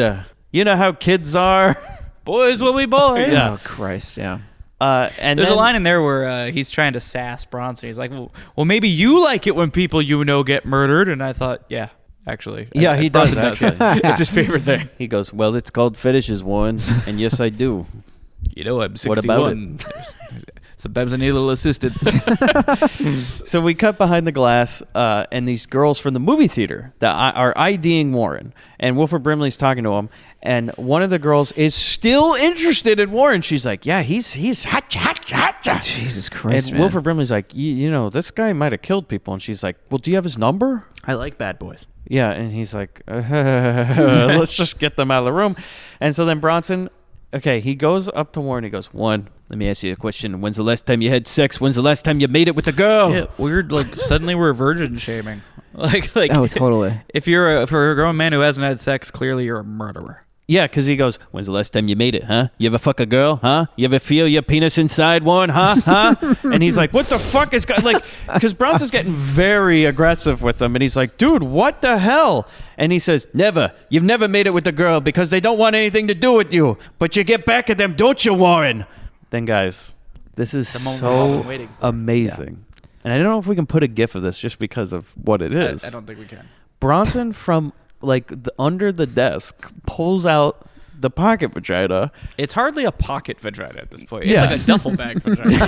He pulls out the hand mixer He pulls out the like- Black & Decker. You had to wind it up The just to Whack use and it. Decker. The Whack and Decker. And he slams it on the table and he goes, Just the- "What is this used for, Warren? I'll tell you what it's used for." When's the last time you made it with a girl, Warren? That's none of Last your... week, last month, last year? I refuse to answer. Never. You never made it with a girl because girls won't have anything to do with you, but you get back at them, don't you? Betty and Karen and God knows how many more. I won't listen to your filth. I won't listen What's to this, Warren? Warren, do you recognize this? Leo, What's knock that, it off. Warren? You ever see one of these before? What's it used for? What's the matter? Cat got your tongue? It's for jacking off, isn't it? The power behind him shouting "Jack it off" is as strong as anyone he's ever shot. And you almost wish he turned it on. What are you gonna do? Plug it in? In that moment, the only thing I wish is that he'd hit him with it. Right in the face. Just slap him across the face with it. Imagine if Bronson just brought it home to his apartment. He's like, "So how does this work?" Yeah. Figure this out. You just see a scene of him like, does it have batteries? You plug it in. He's in a tank top and boxers trying to take it apart. It's Furiously. It's just a shot of outside his house. And you just hear him go, "Oh no." Oh no. Oh yes. I think I understand now. Is it waterproof? Breaks it in the top. Jay. So he starts. Then he throws pictures of dead girls on the table, and he starts shoving Warren's head into it. He goes, "You know them? You know them?" Like rubbing a dog's face in it. Yeah. And then Wilford Brimley comes in. He's like, Bad "What the murderer." fuck, Chuck? You can't do this to a witness." It's like, I don't know about these other movies you've been in, but in real life, you can't intimidate a witness. Like, you can't put your hands on him and start shoving his face in photos and Can't beat a man with a masturbatory sleeve. Yeah, bringing his hand mixer vagina here. I would have almost liked if Wilford Brimley's like, "And where did you get that? How did you hide that when you left the apartment? Did you put that in your?" We never see that scene where he takes it with him either. Yeah, like how did he walk out with that under his jacket? Well, you're assuming it was under the jacket. Oh no. Somewhere near his thigh, I'm guessing. Well, it's got suction. The whole car ride. Paul is like, "I can't talk now, Paul. You'll understand later." It feels good though. Just don't look over here. What's that sound? Don't worry about it. It's just I'm Something's singing wrong. a song. Yeah, something's wrong with the car. So they tell Bronson the case might be lost. They're like, some guy says something. He goes, "Hey, you know what? What I've learned in all my police work, it's like going to Vegas and playing blackjack. You know, sometimes you got a good case, and sometimes you just fold." And I go, You want me to fold? "No." That's not how that He's works. like, sometimes, a crime just can't be solved. This is No Country for Old Men. Yeah, He's just like, you know what? I don't want any part of this. Yeah. Sometimes you just The heat just gets a let little the too killers hot. go, Fuck it. So then we go to the police front desk. Lori just shows up and she's like, "Hey, I'm looking for my dad, Charles Bronson." And this guy just looks at her and goes, "Daughter? What the hell are you talking about?" She's like, "I'm his daughter." And he's like, how come he never mentioned a daughter? I'm like, okay, I'm sorry. Who comes into a police station and says, "I'd like to see my dad, please. He's so-and-so." And they're like, "Why?" Who would ever come to the police station pretending to be a cop's daughter? Like, for what It's a good reason? It'll get you access to the police station. I guess, Yeah. but they put in a call for him to come up to the front. But his reaction makes sense of just like, I didn't know he had a daughter, because what movie cop is going to show you pictures of his family? You're getting shot that day. Yeah, wow. You're like, "This is my daughter back home," but you're coming home in a bag. Exactly. You're This is right. a movie cop. You can't do that. So we go to Wilford's office, and they're calling his office. And he's like, "Charles, your daughter's on the front." And he's like, "Make a wait." And eventually Paul's like, "Well, if you're not going to go talk to your own daughter, I guess I'll go say hi to her." So he walks up to the front, and she's like, "Hey, you know that creepy guy, this guy, his name is Warren. I saw him at the funeral. Yeah, he's a fucking creep. And that girl who died, who used to be my best friend, but we won't explain any of that, she was very scared of him." And he's like, "What do you mean?" And she goes, "Well, he used to follow her around and be a creep and shit." And he's like, "Well, that's good information to know." Then we go to nursing school at night. Warren waits for Lori in a car, and he just follows her around. And then we go into the dorm, and Lori and her roommates get home, and Warren calls on the phone.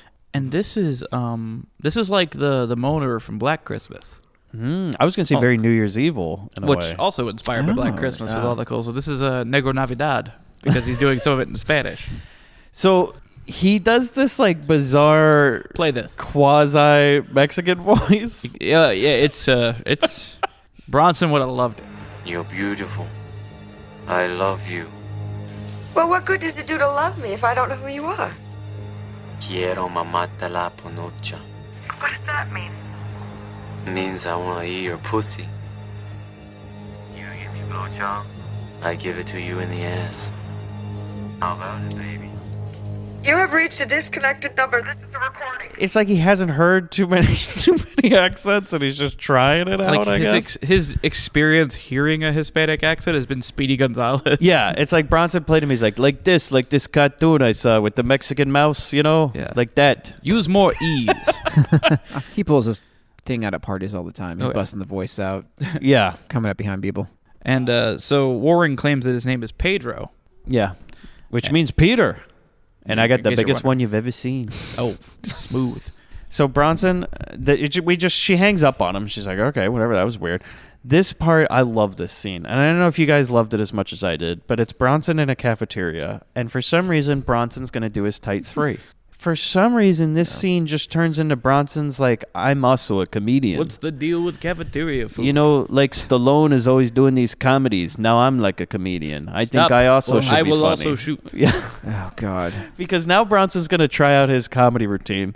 So they go to the front of the line, and he's like, I'll buy you lunch. And she's like, I'll buy Dad. you lunch too. And she's like, Dad, what are you getting? You just got coleslaw and quiche. And he's like, well, I hate quiche. I thought it was a pie. Yeah. Pause for applause. I also hate coleslaw. The one guy laughing? No. Like all the guys in the audience are like, yeah.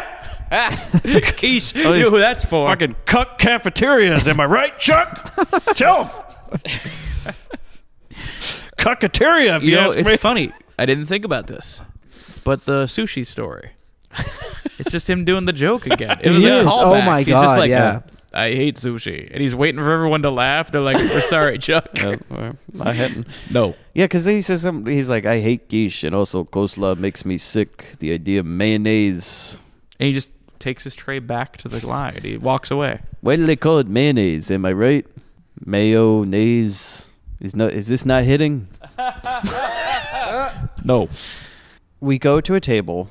So Bronson's still like, I guess he's going to go order some sort of Flintstones meat at this point in time. Brontosaurus burger. What am I doing being a cuck ordering a quiche? I got to go be a real man, right? I'm going to eat whoever made the quiche.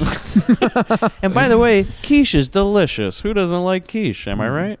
Oh, yeah. I don't think I've had it. I like coleslaw, too. You never had quiche? I probably haven't. Didn't know I had Never it. once? It's like a pie with egg. I have not. I have not had that. It's like an omelet as a pie. No, I've had an egg roll, but not. But it's French. Quiche. And Bronson, I didn't like them French. All I ate in France was like, eggs, but like pancakes. Those little crepes. Yeah, crepes. Yeah. Yeah. Well, you're missing out. Beignets. You're a real Chuck Bronson, huh? But not. I didn't have any of those. Don't give me any of that gay pie. That's what we call it down at the station. Gay pie. It's the 80s. I can say that. Yeah. So Paul and Laurie are like sitting at a table, and Bronson's getting his real American food. Okay, none of that French shit. Freedom fries, and they're really hitting it off, right? And they're talking about Bronson because when Bronson's in the scene, we should talk about Bronson. And then he comes back to the table and he just says, "This place is like an Ulsa factory." And again, more of his tight 3 with the fucking jokes. I'm like, this needs the Seinfeld bass behind him while he's just saying these things. Also, what? I didn't know. Like I was just doesn't like, land. I don't understand. Is he drinking coffee or something? Like what? Only Bronson would know. And so this scene ends with Bronson asking if he forgets that it is his daughter because he puts his hands on this lady's shoulders and he starts rubbing. And he's like, how about I take you out to dinner sometime? Well, and she's like, he's explaining, I'm sorry that I missed you the other time. I would like to make that up to you and be a good father for once and take you out to dinner. And we'll have a some good of that time. gay pie you like. The cat's in the cradle and the silver spoon. Little boy, you know the song. And she's like, no. Well, she's like, I don't think, I'm your daughter, right, in this movie, Chuck? And Well, how like, about a couple's massage? yeah, we can still go out to dinner, right? He's like, hey, it's the 70s. What's that? It's 83. Jay. Sorry, yeah. So then she's like, okay, that's great. We'll go to dinner sometime. Then she turns to Paul and she goes, hey, do you want to go to a party? So I guess she's now wants to have sex with Bronson's partner. Like, is this some sort of like... She's been feeling his lack of game. Like, it's starting to work on her. Yeah. She's like, is it something like she wants to upset her dad at first? Getting back at daddy. Weird, like, cuckold thing or something. I don't know what the fuck's going on at this point. I'm like, Bronson's getting too close to his daughter, and now she wants to go have sex with his partner. Okay. Yeah. The dynamics are changing quickly. And then he's like, no, I'm busy. All right, why is this happening? And then we see this wonderful shot in the background of this while they're having this conversation. I don't know if you guys noticed. Charles Bronson's sitting there trying to cut into a giant piece of steak. What? Yeah. I didn't notice it. Like a fork in this thing, and it's either a baked potato or a giant hunk of meat. He's taking a hacksaw to it. Like they had the pot roast there, and he just took the whole roast on his plate. Because who's going to tell him otherwise? And the doctor said, I need more red meat. And so he's just like sawing this red meat in the back of this scene. Like they're trying to have a conversation. You see Charles Bronson doing his tight 3 on this meat. It's a great shot. And so then she's like, hey, oh, by the way, guys, I got an obscene phone call the other night. And Bronson's like, was he Mexican? And she's like, yeah, how'd you know? And he goes, bingo.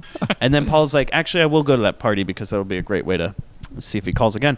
Yeah. Cut to night in the dorm. Paul's over and he's like setting up this something where like if the phone rings and the guy calls, call the police station or something with this radio. We go to a dance party and him and Lori are just dancing away. Well, as they're about to walk in, she's starting to flirt real hard with him. And she's like, he said something about not feeling great, and she's like, "What are you experiencing? Dizziness, shortness of breath? Maybe we should check your prostate." Yeah, I'm like, wow, that's a bit quick to jump straight to pegging. That's that's what he says too. He's like, "Whoa, I know you're Bronson's daughter, but Jesus." She's already like unbuckling his belt. She's like, "I just want you to know, 3's all right with me." Yeah. Oh man! But there is the old classic. They're dancing and it's too loud, and then the music shuts off, and he goes, "I got a gun." And some guy next to him turns to him and goes, "What the fuck, dude? Why do you have a gun?" And he's like, they're like, "Oh, he's a cop." And he's like, "Well, I'm still scared for my life." As he walks away. But I love this is all of a sudden you hear screaming and Paul runs into his a room. police instincts kick in. Yeah, finally. And we see up a man's asshole. Smash cut to a guy's asshole. Yep, the Grindbin special. God damn it. Every time. It's like a screamer video. Like, this is, if you're setting up a scene, why would this be how you block it? And what it is. I mean? Yeah. Like, it's just so awkward. Yeah. What's happening is 2 of the partygoers have snuck away to the laundry room to fuck on the washing machine. Yeah. Through their own jeans, apparently, because it wasn't... Well, her clothes, her top's off. Quite lined her up clothes, correctly for her pants are on, but we see the man's asshole. Yeah. We see up it. How many audience members do you think shot at the screen in anger? That part. Yeah, like all the 6-year-olds like, what the fuck, Chuck? Come on. It's that J, isn't it? So imagine if in Cape Fear, instead of Robert Mitchum, it was Charles Bronson. Come out. I would love to see Charles Bronson as Max Cady. I think that'd work great. Counselor. That'd have been so good. So they basically he breaks in on these people fucking. It's a very awkward scene where he just runs in and goes with the gun and he's like, sorry. And then they just leave the party and Laurie's like, where the hell are we going? He's like, out of here. He's like, fuck if these people die. I'm embarrassed and I don't ever want to see any of these people again. No part of this. So then he's walking Laurie home. They kiss. I wrote, oh boy. At first he went for the handshake like a fucking goober. And she's like throwing herself at him, but he's just like, well, I had a good time. She's like, I'm, you know how many of my father's partners I've fucked over the years? This is my thing. She's like, we're doing it. And so she goes for it. Now they're in a relationship, and I'm sure Bronson's got all the tabs on this one. Yeah. He's been reading that diary. Yeah. And so then the phone rings. They answer. It's the Pedro. Quote, Mexican. It's Pedro. This is when he says, they call me Pedro. That means Peter. I got the biggest one you've ever seen. And so she keeps kind of leading him on. She's like, oh, yeah, I want to see it. Oh, yeah? Where do you want me to meet you? Just to get the recording of it and just people know. And Warren's like, no, fuck you. I don't want it. And then he hangs up. He's like, you're a liar. And then he hangs up, and that's just it. We go to Bronson at home with the partner, and he's playing Bronson the tape of the phone call. Now, here's the thing. Bronson's kind of enjoying it until it gets to, and your dad's a pig, and then he turns it off real loud. He's like, fuck this guy. Enough. God damn it. Put an APB out on a sombrero. So then Paul leaves Bronson, and he looks at photos of the dead girls longingly that he apparently keeps at his home. He's got them on the table, and he just looks at him. He's like, eh. I'll avenge every one of you. He goes, if only they were raped. I don't know about this knife as a penis thing. It's not the same. I can't. It's not. Wilford. So he ejects the tape. All right, got to play that shit in the car, right? Because he brings it with him. I'm thinking he's going to ride around town listening to the tape being like, I can go for this. Maybe he's pull up to that. snapping his finger to it as he drives. Singing along. Maybe going down to Malibu, parking on the beach. Yeah. Playing it. Say that part about Pedro again. So we go to this evidence locker, the lab is what I call it, and some guy's smoking weed, and Bronson comes in, and this is where he's all like, hey, guys in the audience, right? These fucking reefer heads. These hippies. Yeah.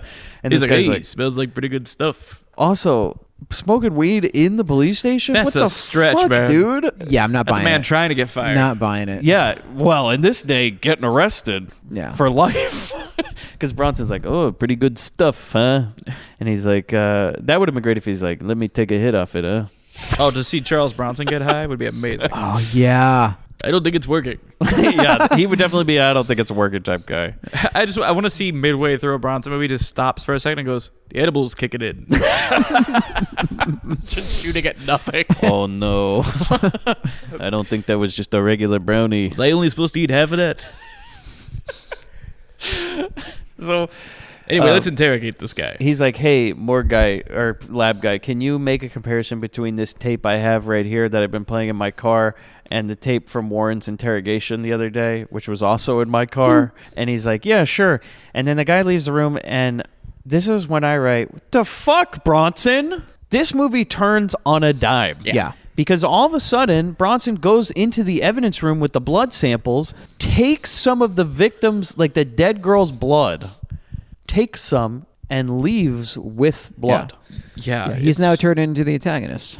Yeah, you're like, what? You can't the root for this. Fuck Like it's is going on? You're now just watching things. You're not rooting behind anybody at this point. You're just watching like, oh shit. Now you're almost rooting for But you Warren. imagine those Chuck fans in the audience like, get him, get him. Yeah. Oh, because even though we totally. the viewer know that he did it, like Bronson hasn't proven that yet. He has no proof. He just doesn't like this guy. Yeah. So he's like, fuck him. Yeah. You know? Yeah.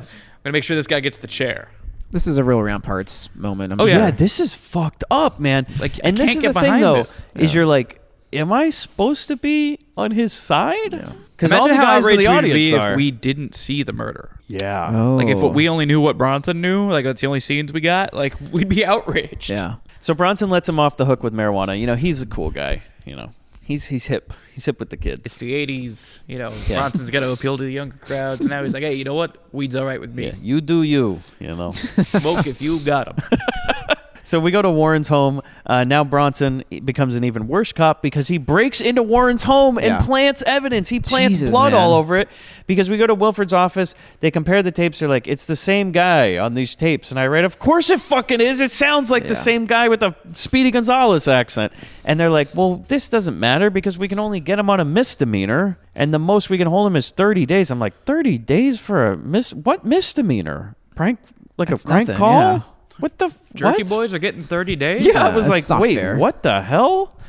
We got to get these jerky boys. Oh, man. If the Jerky boys had Bronson kick the door open. You're going downtown. Yeah, my name is Sal. Who's that? Oh, my God, they call him up. Put an APB out on a Sal Rosenberg. Okay, so they go to Warren's home. They arrest him. They take some clothes as evidence. We go back to the lab. The DNA in the blood is a... They said the DNA in the blood is a match or something like... No, the blood type matches the blood they found on the clothes. right.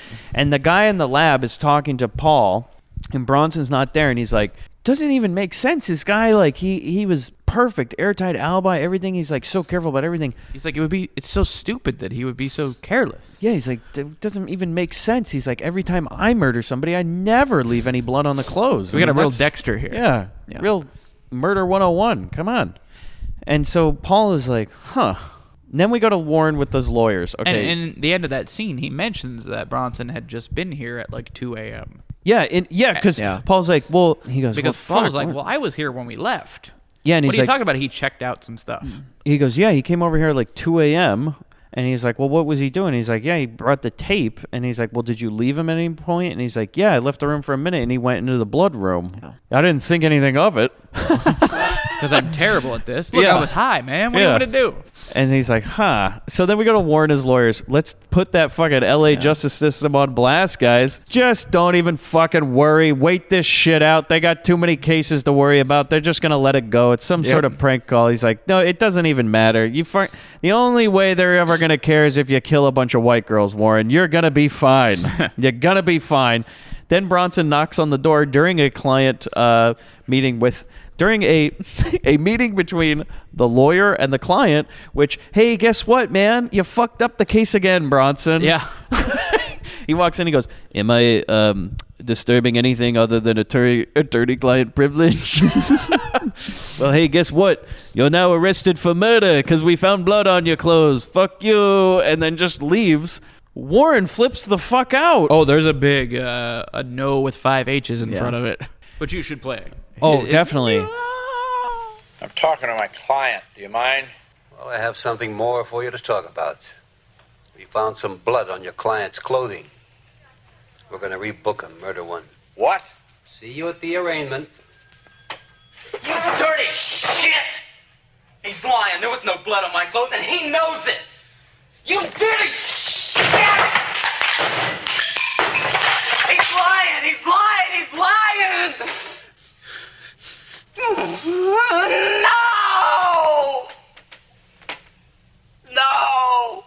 He also, I mean, this has become like a fucking wrestling match. As he picks up a chair and throws tries it at the to, table. Yeah, Throws it at the door. Put some dents in the door. Yeah. Like he's breaking it all down. Dude, this guy was going for it, man. He's flipping out. He tries to break a door over break a chair over Bronson's head, but he closes the door. He's like, hey, hey. Nice try, dum-dum. And then he goes up and he's like, no!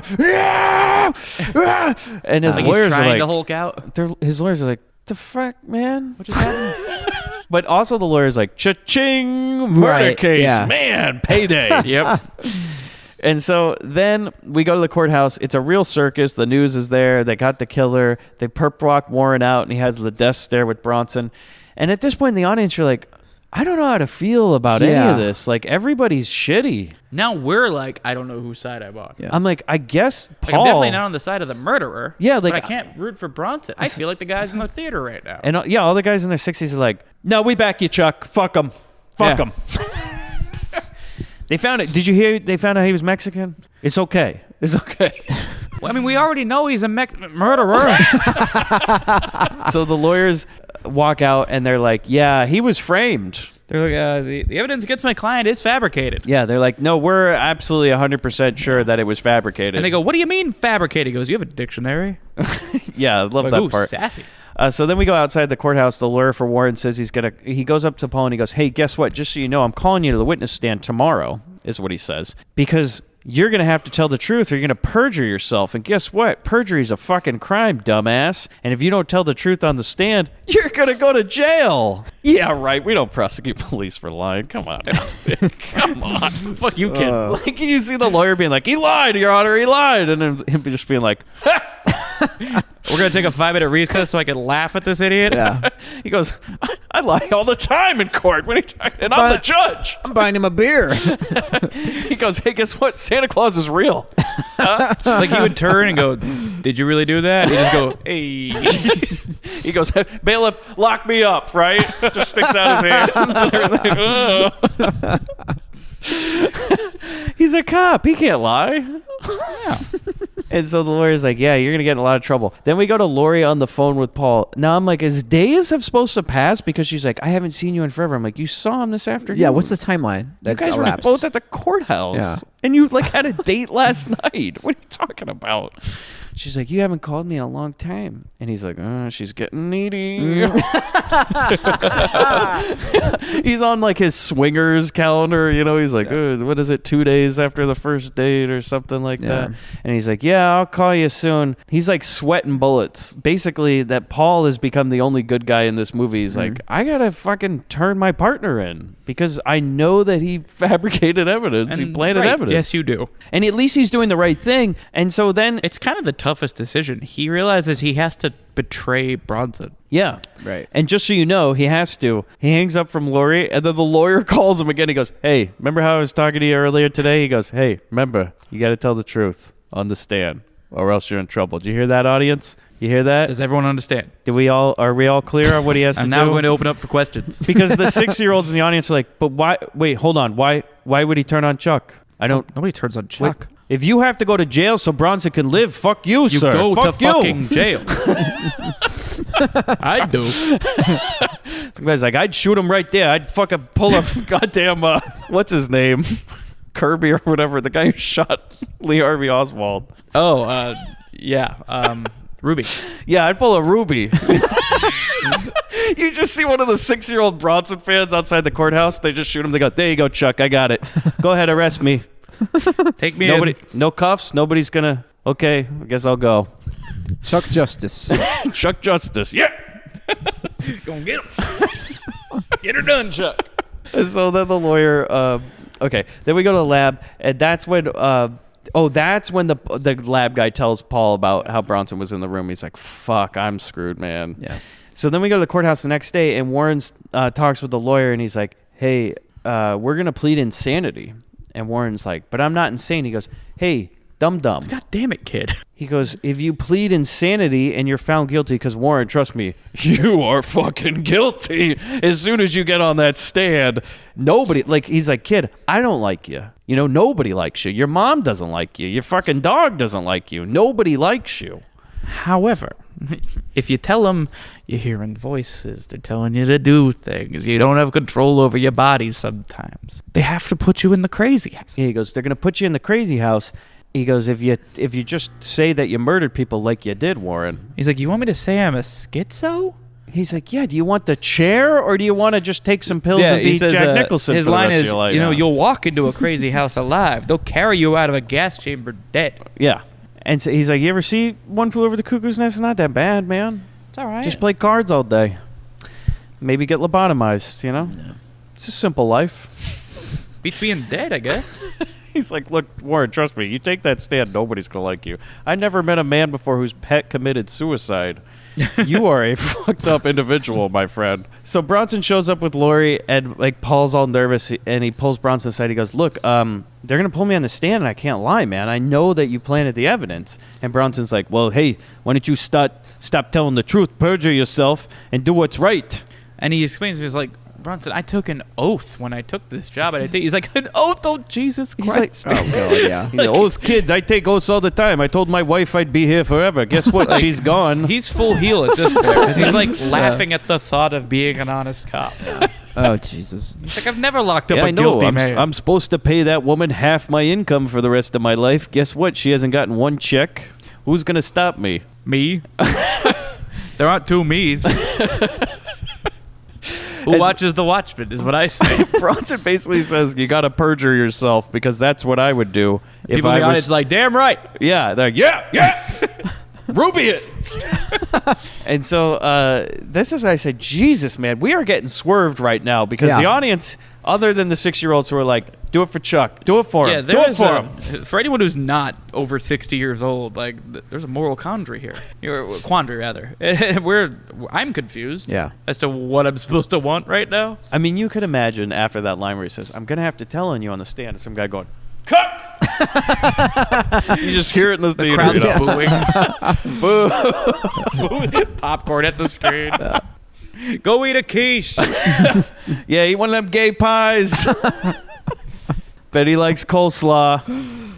You just see one of these guys, it's like Bronson in a diner, and she's like, what would you like for your side, sir, with your burger, french fries, coleslaw? He goes, coleslaw? What are you talking about? What the fuck do you think I am? He puts his gun on the table. I think you know my answer. Pizza with fruit? No. pizza with fruit. His daughter opens it up. She goes, I got ham and pineapple. It's new. What? Pineapple on pizza? I have a wife. You come I don't here. understand where you're going with this. You bring me something from some island in the middle of the Pacific. Fuck you. You're no daughter of mine. And so then we go into the courtroom, and the prosecution, like, so the lawyer for the prosecution is like, okay, well, it's open shut. We found some blood on the clothes. And then Bronson just walks into the room. He goes, hey. He's like waving in the He doesn't back. say anything. He just calmly stands up and starts doing the motion. just bring it. He's doing the one-handed come here for a minute. It's also like Bronson's not going to say anything. He's like, if you don't notice me, that's on you. Because I control the room when I walk in. He just does the, bring it. And the guy walks over. He's like, we're in the middle of a court case, Bronson. And he goes, yeah, I planted evidence. And the prosecution, he's like, oh, no. He goes, fuck. Your Honor, can we go to the stand? And he's like, yeah. And they go up there and they go, throw this case out. yeah, we got to do a mistrial because he Bronson says he planted the evidence. And the judge is like, who cares? We do this all the time. Why are you telling me this? Planted evidence? He's like, what? Who Why you cares? wait until now to tell me this? Did you see he's Mexican? This is... You're really out of line right now. I mean, he did it. We got the guy. Did that edible kick in? Bronson, just shut up and go home. It's fine. It's fine. Just take it. And so he's like, all right, mistrial. Fuck! And everybody goes and like they lead him out and everything. And then this is the best. So we cut to Bronson watching the media circus from his Yeah, there's living been room. a time jump. Yeah, at night. Bronson's But in his Archie Bunker chair. I don't know if you heard this. The So TV? they interview. Yeah. They interview Warren, but then somebody tries to interview Charles Bronson, and they're like, "What do you think about planting the evidence or something?" And he goes, "Fuck you." Yeah. It's why don't you go fuck yourself? Yeah. Like, but drop it it in bleeps. because it's worth it. Yeah, Yeah. because it does have that bleep and everything. It's just hilarious. Brilliant. Boop when he says it. Lieutenant, come on. Warren Stacy says you should be in jail. Can we have a comment? Why don't you go fuck yourself? And you almost feel like Bronson wanted to see that part of it. Just like, I want to see when I told this guy to fuck himself. Why don't you go eat a quiche, buddy? Huh? And his daughter's there.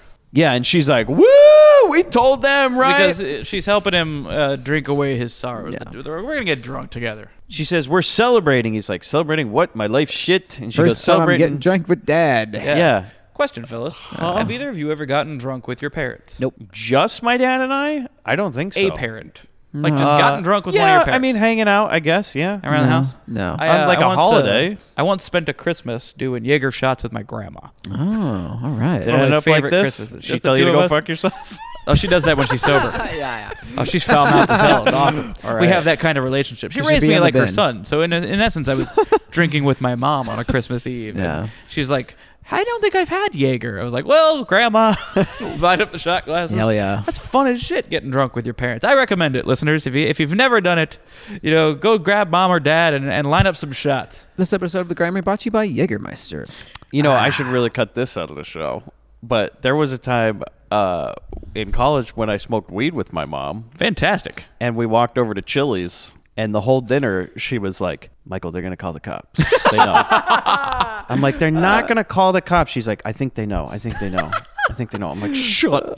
That's fucking I'm hilarious. a fucking freak out in a Chili's, Mom. And she's just sitting there just like, I'm like, just stop. Oh, my God. I can see it now. Mike, does your mom listen to your show? No. She doesn't know what a podcast is. Don't cut it out. Because that's fucking hilarious. Leave that in. Yeah, it was a fun night. Yeah. Oh man, I think that's my next one. I'm gonna get high with Grandma. It's an experience. Don't take her Because to a drunk with Chili's. Grandma's fun. She gets giggly. She starts swearing. It's great. But high with Grandma, she'd freak the fuck out. Don't take her to a Chili's. Just whatever you do. In general. I was like, never again in public. No, that was a bad idea. So then Lori's here, and she's getting drunk with her dad, right? Which is what you do, getting drunk with daddy. Yeah. And Oh, then God. she's like, hey, I hope that fucking guy gets what's coming to him. Am I right? And he's like, yeah, I think Warren did it. And she goes, no, I meant your partner, Paul. Fuck him. Am I right? That fucking cuck who wouldn't lie for you. That's an interesting swerve there, too. Yeah. Where now she's like, fuck that goody. Yeah. Telling you to Like, do the right whoa. thing. Now look at us. Now you don't have a job, Dad. Yeah. I'm doing mental gymnastics trying to like wire this whole scenario out, like relationship wise. There is literally like 20 minutes left in this movie, and you're just like, where are we going? How is this going to end? And then Bronson has to cut her off. He's like, look, you're getting too tipsy, all right? Because Bronson realizes, he's like, I did the wrong thing. I fucked up. And he has remorse. Clarity in his chair. He's like, I'm going to drive you home. So he brings her home, brings her to the building. Then he goes home, and Bronson makes himself a drink by himself, and then the phone rings, and it's Warren, and he just calls up and he's like, hey, I'm out of jail and you are stupid. Dude, you scored a mistrial. Leave the country. Yeah. What are you doing calling him up? He's calling up Bronson. I go, that's a bad idea, dude. Yeah. Like, if I cannot imagine, even as a child, somebody going like, nah, to Bronson on the playground. He's like, yeah, we'll see who gets the last laugh. They found his face under the seesaw, splattered all over the place. We'll see what Mr. Seesaw says about that. I almost died like that too one time in elementary school. You told a young Bronson to... No, I fell on the ground. I rolled my head under a seesaw and like, Jesus! come down on me. Good Lord. The way I rolled, I fell off, tripped over something, and my head rolled right under where the seesaw was about to come down. Man. And it came down, and it just missed me by like a couple inches. It's like a real like Mr. That's like how Mr. Bean would die or something. Yeah. You know. Yeah. That's like a real Sammy you Johns. always knew that when you go out, it's gonna be like Mr. Bean. Yeah. That's like a real Sammy Johns where they would be like, he either had a stroke or it was a seesaw. We think it was a stroke. He was 5. The benefit of the doubt, you know. Yeah, that was scary. Hey, the next thing Chris is gonna go, I was 25 years old when this happened. And that man was me. No. Sorry I was late today, guys. So then we see Warren driving, and This part's so good. okay, this is scary as all hell. I love it. So Warren's driving and he pulls up to a Yeah. stoplight. The car pulls up next to him and it's just a smiling Bronson sitting in the car, like a Grey Poupon commercial. Yeah, like But it's the scariest smile. It's terrifying. I'm not trying to claim that this was done as an homage, but they did this in an episode of Batman the Animated Series. oh, I think it's cool. the first time you meet the Joker in that 90s cartoon. He's driving behind a guy and just smiling. It just keeps tailing this guy. And every time the guy checks his rear view, he's just got the Joker smiling at him. Oh, man. But it's Bronson. Oh, Worse than the Joker. So, yeah, he's just doing that creepy Bronson smile, and he's, like, following him, like, inch for inch, you know, until eventually he goes Warren... like a couple blocks, just riding alongside him and just like, hi there. Hi. And it was like, you should not have called him. The last thing you want is charming Bronson. So then we go to This Warren's charming work. Charlie. This is real fucked up. We go to Warren's work, and all the girls are like creeped out by him, and they're like, we got to get him out of here. And the boss brings him to the break room. She goes, did you put up these pictures of these dead girls in the break room? And he's like, no, why the fuck would I ever do that? And she's like, well, you're gone. Like, I'm going to get you the fuck out of here. He looks out the window and Bronson's just staring at him. Okay, and this is the creepiest part, is that Bronson somehow found the window for the break room, and he goes, okay, I think it's He this scaled window. the building. Yeah, and he's like, this is the one I'm going to stand right on this path and look right up at here all day Until he peeks Warren, out. yeah, until Warren finally looks out and sees me. He's just standing there for hours, just waiting This for him. is Chuck Follows. Yeah, it is terrifying. Chuck Follows. And this is From when the movie got Grindbin great Pictures. for me. Like, I loved Oh, it. this was Oh, like, yeah. ramped Yeah. it up. Fuck yeah. It's like that middle part made me really uncomfortable. Yeah. The opening was, I don't know what's gonna. This is when I'm like, I'm in now. Yeah. Like, Oh, yeah. I've eased into this hot tub. Like, this is good times. I'm gonna stay here. I just started writing, man, imagine a whole movie of Bronson as a serial killer. God damn, would that be if creepy. he'd just been the villain in a film. Yeah. Oh, shit, man. Some people are just better at villains. You don't expect it. It's like when Van Damme was in that Expendables movie, and he's the bad guy. Yeah. It's the best performance I've seen him do. I was Yeah. like, God Yeah, damn, that you was should have been good. the bad guy in every 80s movie. We go to a parking lot at night. It's like outside Warren's place, and Bronson's just sitting there with a gun in his lap, and we're like, "Oh man, this is getting bad." And like, so we've seen all this in Kinjite, where he also plays a horrible cop, and he just starts. If you mess with him, he's just going to start doing things that are way beyond the law. Mm-hmm. We're going to think he's going to make Warren eat a watch. Yeah. But he's waiting out there, and then for no reason, his partner just shows up right by his window, like, surprise! Yeah. And Bronson, like, almost shoots him in the head. And he's like, I almost shot you. And he's like, well, you know. Cops will Also, be no cops. one's going to acknowledge the fact that Bronson is no longer a cop. Yeah. And he's still wheeling in a weapon. Yeah, he's still just hanging out and pointing guns at people. He pointed a civilian now has pointed a gun at a cop. Right. But the cop's just like, hey, Bronson. Yeah, Paul's like, we're still friends, right? And he's like, yeah. And he just drives away. Warren comes home. Here's the other thing. Now Bronson's breaking the law completely because he's breaking and entering. Oh, yeah. Because Warren goes into his apartment and all of a sudden like a record starts playing and he trips over a lamp. How exactly do you rig a record player to your front door? I don't know. I want to see Bronson doing this Home Alone. Yeah. I wrote that down in my notes too. Yeah, Like, I thought the I'm same hoping thing. that the rest of this movie is just all Macaulay Warren walking works. through a booby-trapped apartment like Kevin McAllister's been over. Yeah. And, bro, he's Why don't you tying come and strings get me, you everywhere. horse's ass? Bronson's wearing a red sweater and like khakis. Are you thirsty for more? Yeah, when you saw him go out of the window, he used the bike. The bike handlebars on the zip line. Handlebars on the zip line. And he keeps stopping to go, yes! But so Warren trips over this lamp and all this Slips stuff. on the micro machines. And then the phone rings and Charles Bronson's on the phone and he's just like, "Getcha." I was like, okay. And so this is really pissed off Warren. So he hides his butterfly knife at the bottom of his sink pipe in like a plastic bag. Yeah. Again, smart killer. This guy had everything where it needed to be. Why they couldn't find it. So he grabs his knife. He grabs his dick knife from the sink pipe, and then he drives to Hollywood Boulevard to pick up Angel. Yeah. But she's not working tonight, so he only finds one of the other dead meat girls. And so he picks up this hooker, and this is great. So she's about to get in the car. By the way, the most stereotypical hookers and pimps you could imagine. Yeah. It's like, this is 1983, man. It's not 1970. Like, people, this is crazy. Like cheetah print and leopard print. Yeah, it's just straight out of that like HBO documentary they did where it was just like some like a whatever was it called? I forget what it was. Like American Pimp or something. Oh, yeah. Was it American Hustle? Yeah, it was something. Yeah, something like that. Mr. White Folks. Yeah, and they. It's like straight out of that. Yeah, he really drove onto the set of Black Dynamite. Yes, he did.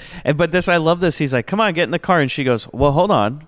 It's $50 one way, $75 around the world." Oh. And he's like, "Okay, can you get in the car?" Was she supposed to say a line? Jay?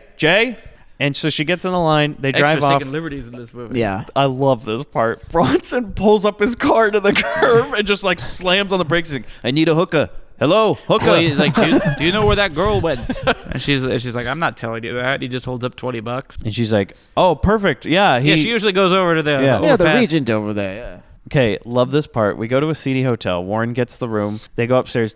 And also the motel manager, again, another guy who kind of worked in some lines where there wasn't supposed to be. Jay. Because Warren says something like how much is the room or something? And he's like, it's $15 an hour or something. He's like, I'll take it for the whole night. And he goes, Jesus. Yeah, I'm going to have a right at the night. camera. You believe it? This guy's got stamina. And then we cut to the room. Love this part. So he goes, he's pouring her a drink, and she's like, whoa, it's too much. The union rules don't let me. Again, another person who's just shoehorning in lines. She presents this like it's all one sentence. She goes, She's like, hey, that's too much. My union doesn't approve of me drinking on the job. and it's like, but this joke's better. As he goes, bottoms up, and she says, that's the story of my life. Hey-oh! And then Warren's like, I'm going to go take a shower. She's like, why? And he's like, because I'm going to get clean. So one of us has to be clean, okay? So he goes into the bathroom and he pours the alcohol down the toilet, which we basically know he drugged her. Yeah. Okay? They don't explain that because the next scene is fucking weird as all hell. He sneaks out the window, okay, and he's gone. Bronson's at the front desk. He runs upstairs because, again, he pays the guy to learn where he is. He's People like, in this town will tell you literally anything for $20. yeah, and you don't even know if he's handed a 20. It could have been It's it could have been cash. a 2. It could have been some yuan from Robotnik. So Bronson Puts it on the guy's knee. Bronson goes, young guy came in with a hooker. Do you know what room they went to? He's like, guy, you know how many young guys with a hooker come Oh, yeah. here? That one room with the young guy and the hooker. Let me just check. Yeah. And he goes, yeah, this room, after Bronson pays him. Bronson runs up, breaks into the room, and there's a hooker, so she's asleep in the bed. And you just kind of show a shot of Bronson putting his arms on his waist like, well, I'll be damned. She's ready. Yeah, it's just that I wrote when in Rome. Yeah. Because that's what he's looking like. Well, I've got some time. somebody's got to do it, right? She's been paid already. I mean, he just looks confused like, huh. And then he's looking around the room and he finds like the empty bottle and he's still thinking to himself. And then we cut to Warren in front of the dorm and he's like He's walking up with a set of flowers, and I love this. He goes into the stairwell, gets naked, so he's doing his routine, and he walks up to the door, candygram. He's got a thing of flowers, and he knocks on the door with all these dorm girls, Laurie's dorm, and they're like, "Who's there? Who's at the door?" And at the same time, the phone's ringing because Bronson's like, "Oh my god!" I do love the part. He picks up the phone in the hotel room, and he can't get any line, and he runs down to the front desk and goes, "How about a line, buddy?" And I'm like, "This is something I don't understand. You got to pick up the phone, and then somebody's got to patch it so you can make a call." What year is this taking place in? Put me through to 445. That line's busy, sir. Give me a line, buddy. And so then he calls over to the dorm at the same time. So Warren's ringing the doorbell, and he's like, "Oh, delivery for Laurie. She's got a sign for it." And she's like, "Laurie." And then at the same time, somebody picks up the phone, and Charles Bronson goes, "Don't answer the door." Too late. Warren's inside. He's naked. The streaker comes running in. And he's just, he's naked. He gets a girl in the bed, and he's like, "Tell me where Laurie is. Tell me where Laurie is." Where is she? Here's the thing. And he's he keeps shaking her so hard she can't respond to him. Yeah, she's like, stop. I can't even think. I'm trying to tell you. But she's like, "She's at the hospital. She's at the hospital." She's like, "You're lying. You're lying. You're lying." It's going crazy, it's right? insane. Here's the thing. Laurie's standing in another room watching this go down. She's halfway exposed in the doorway. Yeah, and she's like, "Man, sucks for that girl, right? Yeah. But I'm not going to do shit." This doesn't concern me. Yeah. And her friend's covering for her. Here's the thing. That's a hell of a friend. Guys, we're friends and all, but somebody's got a knife to my throat. I'm not covered for either Bobby's of in you. the bathroom. He's in it. You kidding? The second the door flung open, I just point. Yeah. You don't have to ask me a single question. I don't know you, so you ain't here for me. I'll give him your license plate. Whatever you want. I'm already diving out the window. I know you're selling me out no time flat. Hey, you need a ride? I mean, that's on you guys. I'm giving you enough time to run. Yeah. Okay, but just know, I'm not risking my life. I think we all have an agreement we're selling each other out. Yeah. Oh, in a heartbeat. I don't expect any consideration from you guys. I've known you guys for a year. I'll tell you this, guys. I'll give you 3 seconds. Okay? I'll One pretend 1,000. I'm being shaken. Okay, I'm giving the I information. didn't hear. What was the question? I'm sorry. It's very loud in here. Yeah, that's your cue. Okay, you can run. Oh, he just jumped out the window. Her friend's covering for her. Yeah. Meanwhile, another roommate is in the shower, who's hearing this going on and going, And she stupidly reaches for a towel. and he notices it. Yeah. Yeah. Okay. What happens is he goes into he pulls her into the bathroom and he's like, "Tell me where she is. Tell me where she is." And she's looking at the shower or something and doesn't say anything. And so the girl reaches for a towel or something, and then he stabs her. No, she didn't give her up or anything. She was saying, I don't know, but he notices the towel move. Yeah. When he looks down the hall, because for no reason she just decides to move an object that's out and exposed. But the girl doesn't say anything. She's just just silent, and he's because is she's she in oh, there shit. basically to her? And she could have been like, "That's not her. Yeah. That's my other roommate." So she fucked up. Yeah, royally, because he just opens the door. Let's not jump ahead of it, because there's a moment here, because we do an homage. Because we have the silhouette of him with the knife. We're doing a Psycho homage. Yeah. We got a girl in the shower. We have the silhouette of Norman creeping up on her. We're doing the whole Psycho thing. And I think Hitchcock would have appreciated the homage and the general attitude toward women. Yeah, so he would have loved this all around. He opens the door, and for some reason she's holding on to the door, get in the fucking corner, if he's not looking for you, you know what I mean? But instead she's give him time to be able to see that you're not the girl. But she just goes with the door, and he dick knife stabs her. Mm-hmm. And then he looks at her, and he looks at the other girl that's in the room, and he's all, "Why didn't you tell me it wasn't her? What the fuck? I just killed an innocent girl that I wasn't wanting to kill. What the fuck?" Yeah, weird that he would decide that none of his actions are his own fault, that it's the fault of the women around him. Right. Who saw that coming? Yeah, that really goes against his character. And she's like, "Ah!" She just starts screaming, giving it her all. And then he's just like, "Well, guys, I should shut her up, right?" He almost turns the audience. He's like, So he just kind of quietly... We don't see him do it. No, because we cut to Bronson's daughter, and because she's Bronson's daughter, she gets under the bed. Yeah. As we will see Bronson do a few years from now. In The Evil That Men Do. That's true. That's right. Evil That Men Do. That's right. Yeah, he When he goes looking for every Mexican. Right. The whole country full of them. But he's like, "This won't stand." So, yeah, he quietly dick stabbed that girl because he just... It's really weird. Like, yeah, you're right. You don't see it or anything. It's just that you see the aftermath of like her dead. It's fine. I don't need to see it. Yeah. I'm It's not just weird. complaining. It's like, wait, how often do you see a death off screen? You know. And so she's It's under like the bed. there's one of the Jason movies where a guy dies off screen and all you hear is him yelling, "He's killing me! He's killing and you're me!" like, the fuck? Would you run out of money? What happened? It'll be like in a Final Destination where you see the whole Rube Goldberg thing and then you don't even see him die. They're like, yeah, he died. Off camera. And they're like, oh man, that guy died. And roll credits. Yeah, you should have seen it, man. Crazy as fucking shit. There's logs flying all over the place. And That a pane was of glass. fucking gross. Anyway, bye. Man, yeah, too bad we didn't film it. You know, we didn't check the gate. Sorry, guys. So she ends up barricading herself in the bathroom. Yeah, well, he reached under the bed. He finds her. She runs into the bathroom. He tries to pull a Psycho, but he's no Jack Nicholson. No, this is The Shining. Oh, I'm sorry. He tries to pull a Shining. He's no Jack Barefoot Nicholson. trying to kick the door open. He's going to break his foot trying that. You know he wanted to break through it and go, here's Warren, and, do the whole thing, but it didn't work out. Oh, he doesn't stick his face through. No. Yeah, it's just here's Warren. It's just this dick. Here's Warren. Here's Warren Jr. And then she just kicks back. Credits. Yeah, she just goes with a knife just straight down John Bobbitt, you know? She should have taken like charge of that mirror and used it as a weapon. Yeah, there you Just go. kinda He sliced away sticks at it. Warren Jr. through it, and she Yeah. just slices it right off. Like the French Revolution. And so while he's trying to kick the door in, that's when Bronson finally comes. Yeah.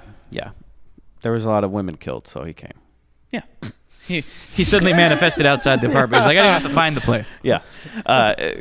Well, you think he shows up because you hear like a car, but then he did it really because it's another car, which is so dumb because she's like, my dad's here. Did you hear that car outside? And we're And like, so the dude panics what? and How decides many cars are outside? And we're going to get a nude parkour finale. That's pretty fun. Yeah, so He goes running out the window.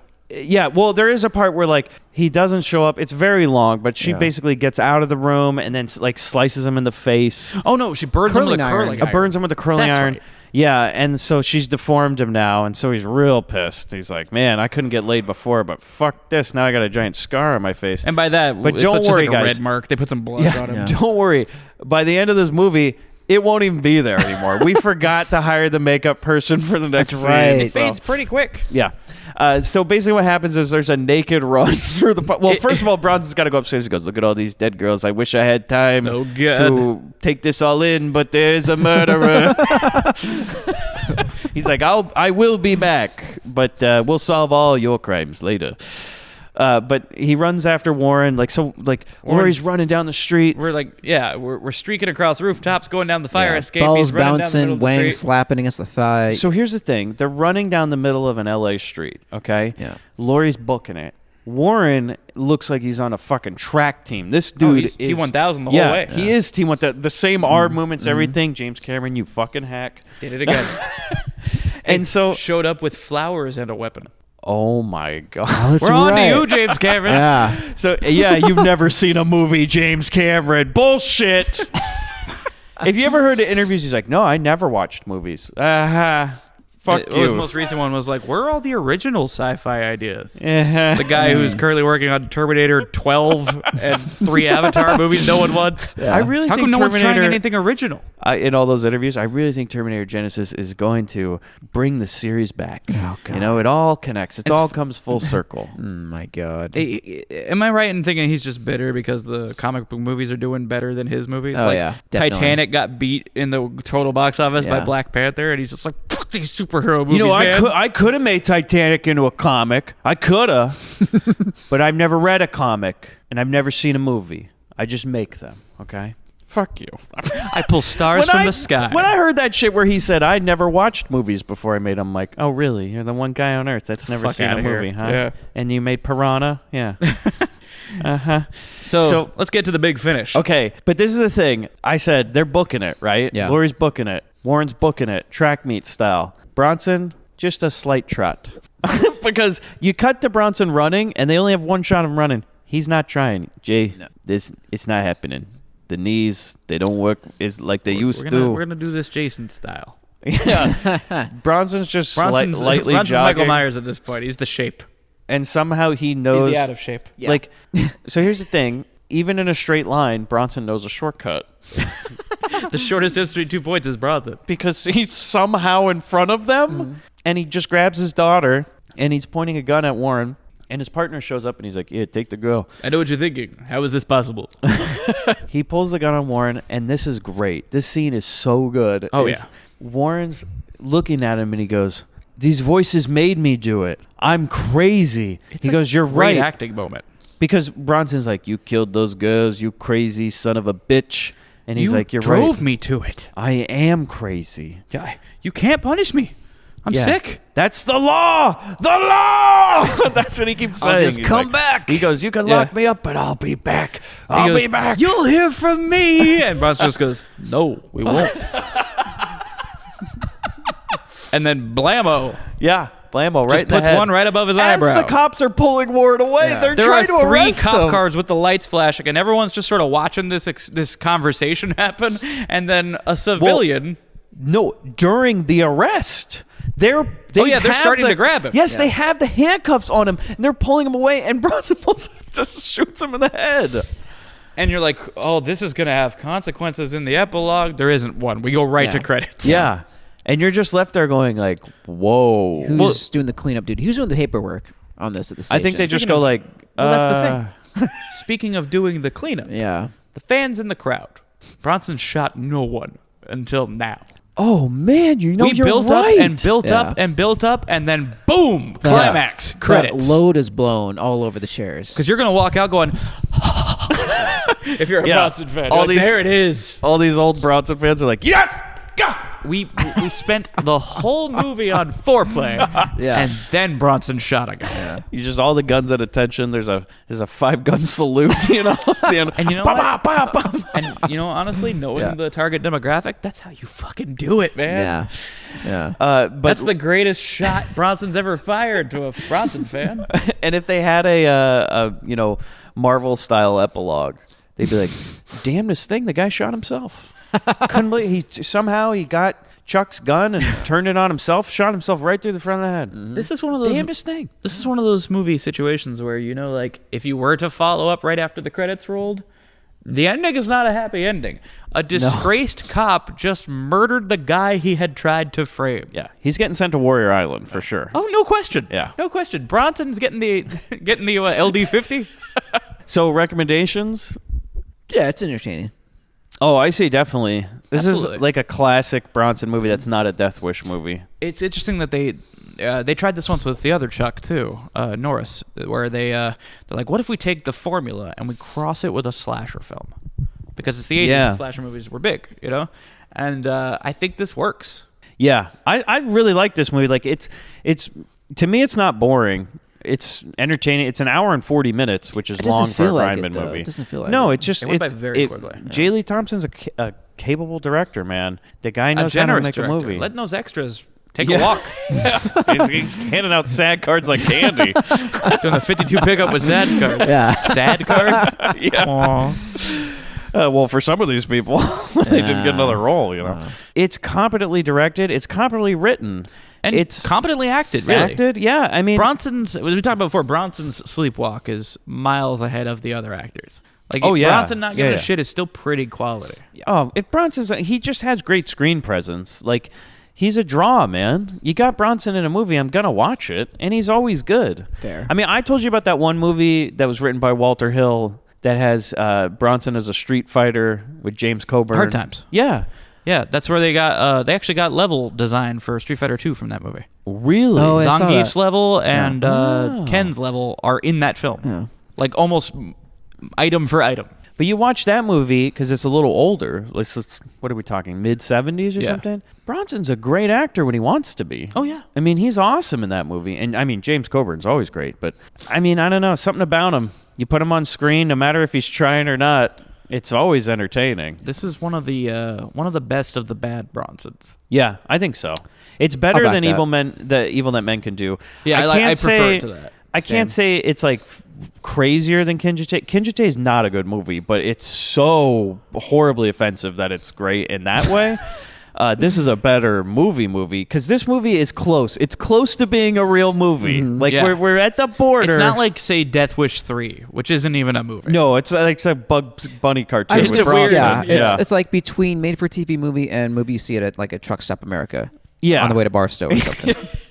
Like, if you ever saw Death Wish 4, Yeah. it's probably my favorite Death Wish. I know everybody loves 3, but I think 4 is a better one because, again, it's J. Lee Thompson. Well, It's 4's got that great competently exchange where made. someone goes, "Who the fuck are you?" And he goes, "Death." And it's from like a parking garage. It's also like more. Well, first of all, Bronson's not killing minorities, which is nice. He's What's killing. one where he decides he's gonna kill drugs? Yeah, he like kills. He's like, "What's this drugs thing?" It's like Bronson versus other old guys. Yeah. It's like Bronson takes down the mob, and they're all like in their 50s and 60s. It's like, this seems fitting. It's like grumpy old men with magnums. Yeah, like we said, grumpy old guns. Yeah. And it does have that classic scene where he goes, "I was just using the gen. My name's Javier," or whatever it is, where he pretends to be a waiter as a 70-year-old. Yeah, this is a good movie. I like agree. it. Yeah. You'd say, Yeah, definitely. I definitely recommend it. Which, by the way, you can buy this on a DVD double pack on Amazon still for like $5. This and Kinjite on a double That's a pack. pretty good double feature. Totally worth $250 per movie. You could also Get it. just rent it off Amazon For $3 or for the same price. Yeah. Own it on DVD, I guess. Transfer's good. Yeah. Yeah, it looked really great. Because this is how I own it. Is when I bought that DVD, I was like intending for us to do 10 to Midnight as our first Bronson movie. But then I saw Kinjite. I'm like, fuck, man, we got to do this. And I don't hear anybody talking about this movie. But eventually we got to it. So And I'm glad we did. there will be more Bronson movies on the show for sure. But He's the patron this saint of is the Grindbin. He's gonna Hall of Fame. We're gonna do as much as we can. You hear that sound? Oh boy. Man. How do you think Bobby DeVito fit in the world of 10 to Midnight? I think it's pretty simple up front. I don't think that blue van was the first van he opened. And so I think there's a moment where Warren flings open the van, sees the nude person inside. He goes, "Whoa." And then closes it back up and moves on through the park to find another van. The one thing that disturbed Warren. Okay, well, I think that Bronson's now a disgraced cop, right? And he did get away with the murder because, of course, he is. He got away with it because they said the damnedest thing. Warren shot himself, but he's fallen on hard times. He lost his house because he doesn't have his pension anymore, and he's got real bad times. So he just goes, "Look, I'm gonna do is pull my money together and buy a van." He buys the straight arrow. He decides he's going to make some changes in his life. He goes up to that Big Bear Park, and he's like, "I like the style of what they were doing in there, except for the dick knife killing." So he just hangs out in that forest, and then some girl walks by, and she goes, "Oh, look at this yellow van." And all of a sudden, the back door opens, and he goes, "You in the studs?" Cut. I think that now that Warren's up the streets, there's a job opening. For a typewriter repairman. Bobby called that Maury number. Yeah. And DeVito and Bobby go through the classes to learn how to repair typewriters. And they both become official typewriters, repairmen. But they insert a certain type of erotica into these typewriters before they give them to the women to read.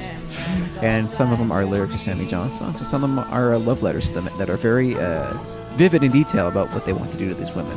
And they, let's just say they aren't on the job for long. I would like it as like one girl gets the typewriter and she goes, "There's something wrong with my typewriter."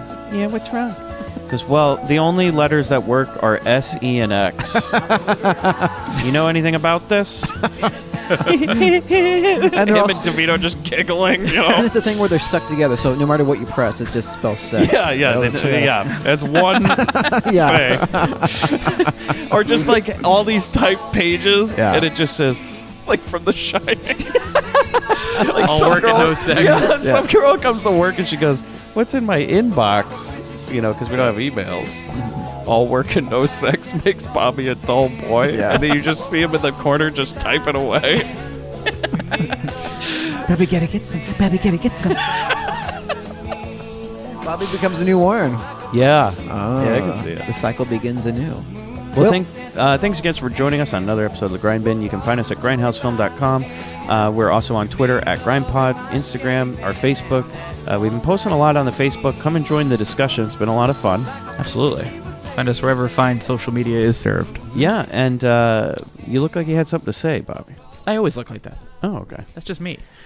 You got anything to promote? So, do I have anything to promote? I don't think I do, dude. No, I'm good. Well, I'll promote some of our friends' stuff. Go to buymichaeltanner.com. Pick up that newest book that he wrote, which is codenamed Diamond Force, which if you're member of the Patreon over $10 and you haven't got your copy yet, let us know. I You get a believe free people have already copy. started receiving them. Yes, and if you post I've them on seen some pics on social media. we do love it if you post it on social media and tag us or Michael in those, which is he's at Mike Azerny.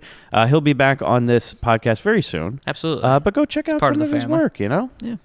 Bravo.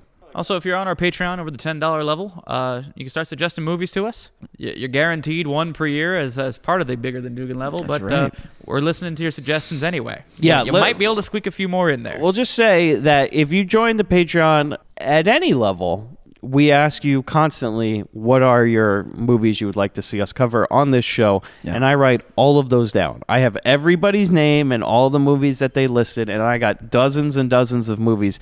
But if you're part of the Patreon, you're part of the show. Absolutely. If you are at the $10 above, you're guaranteed a movie. You're the shareholders. We're all out of Grindbin All-Star. They've sold out, all Which is 5 of them. Unbelievable. Yeah, that's fucking fantastic. Like, have you people even heard this show? It's not worth it. But if you join at any level, you can suggest movies to us, and I write every single one of them down, and we will get to them because this show has evolved less into what we're picking and more just kind of a community project here, which has been a lot of fun. It's like Russian roulette for us. Yeah, you know, we've been exposed to a lot of good movies. I think. Oh, because of that. so many we didn't know existed. Yeah. And there's a lot that we did know exist, and that we're just happy to celebrate with all of you. Yes. And we got some. I've seen the watch list coming up. We've got some doozies coming. Oh yeah, and as Bobby said, you said earlier, one for us, one for them. You Yep, know? that's how we're doing That's it. how we Yeah. do it. So, yeah, just check it like the filmmakers that we're covering. out. Yeah, The same mindset. just like J. Lee Thompson. Bobby, what's this for? Jacking off. Hey, Bobby, I got the money. Yeah, I made the tea. But you're a hooker. Get that goddamn thing out of your mouth. Spooky got no real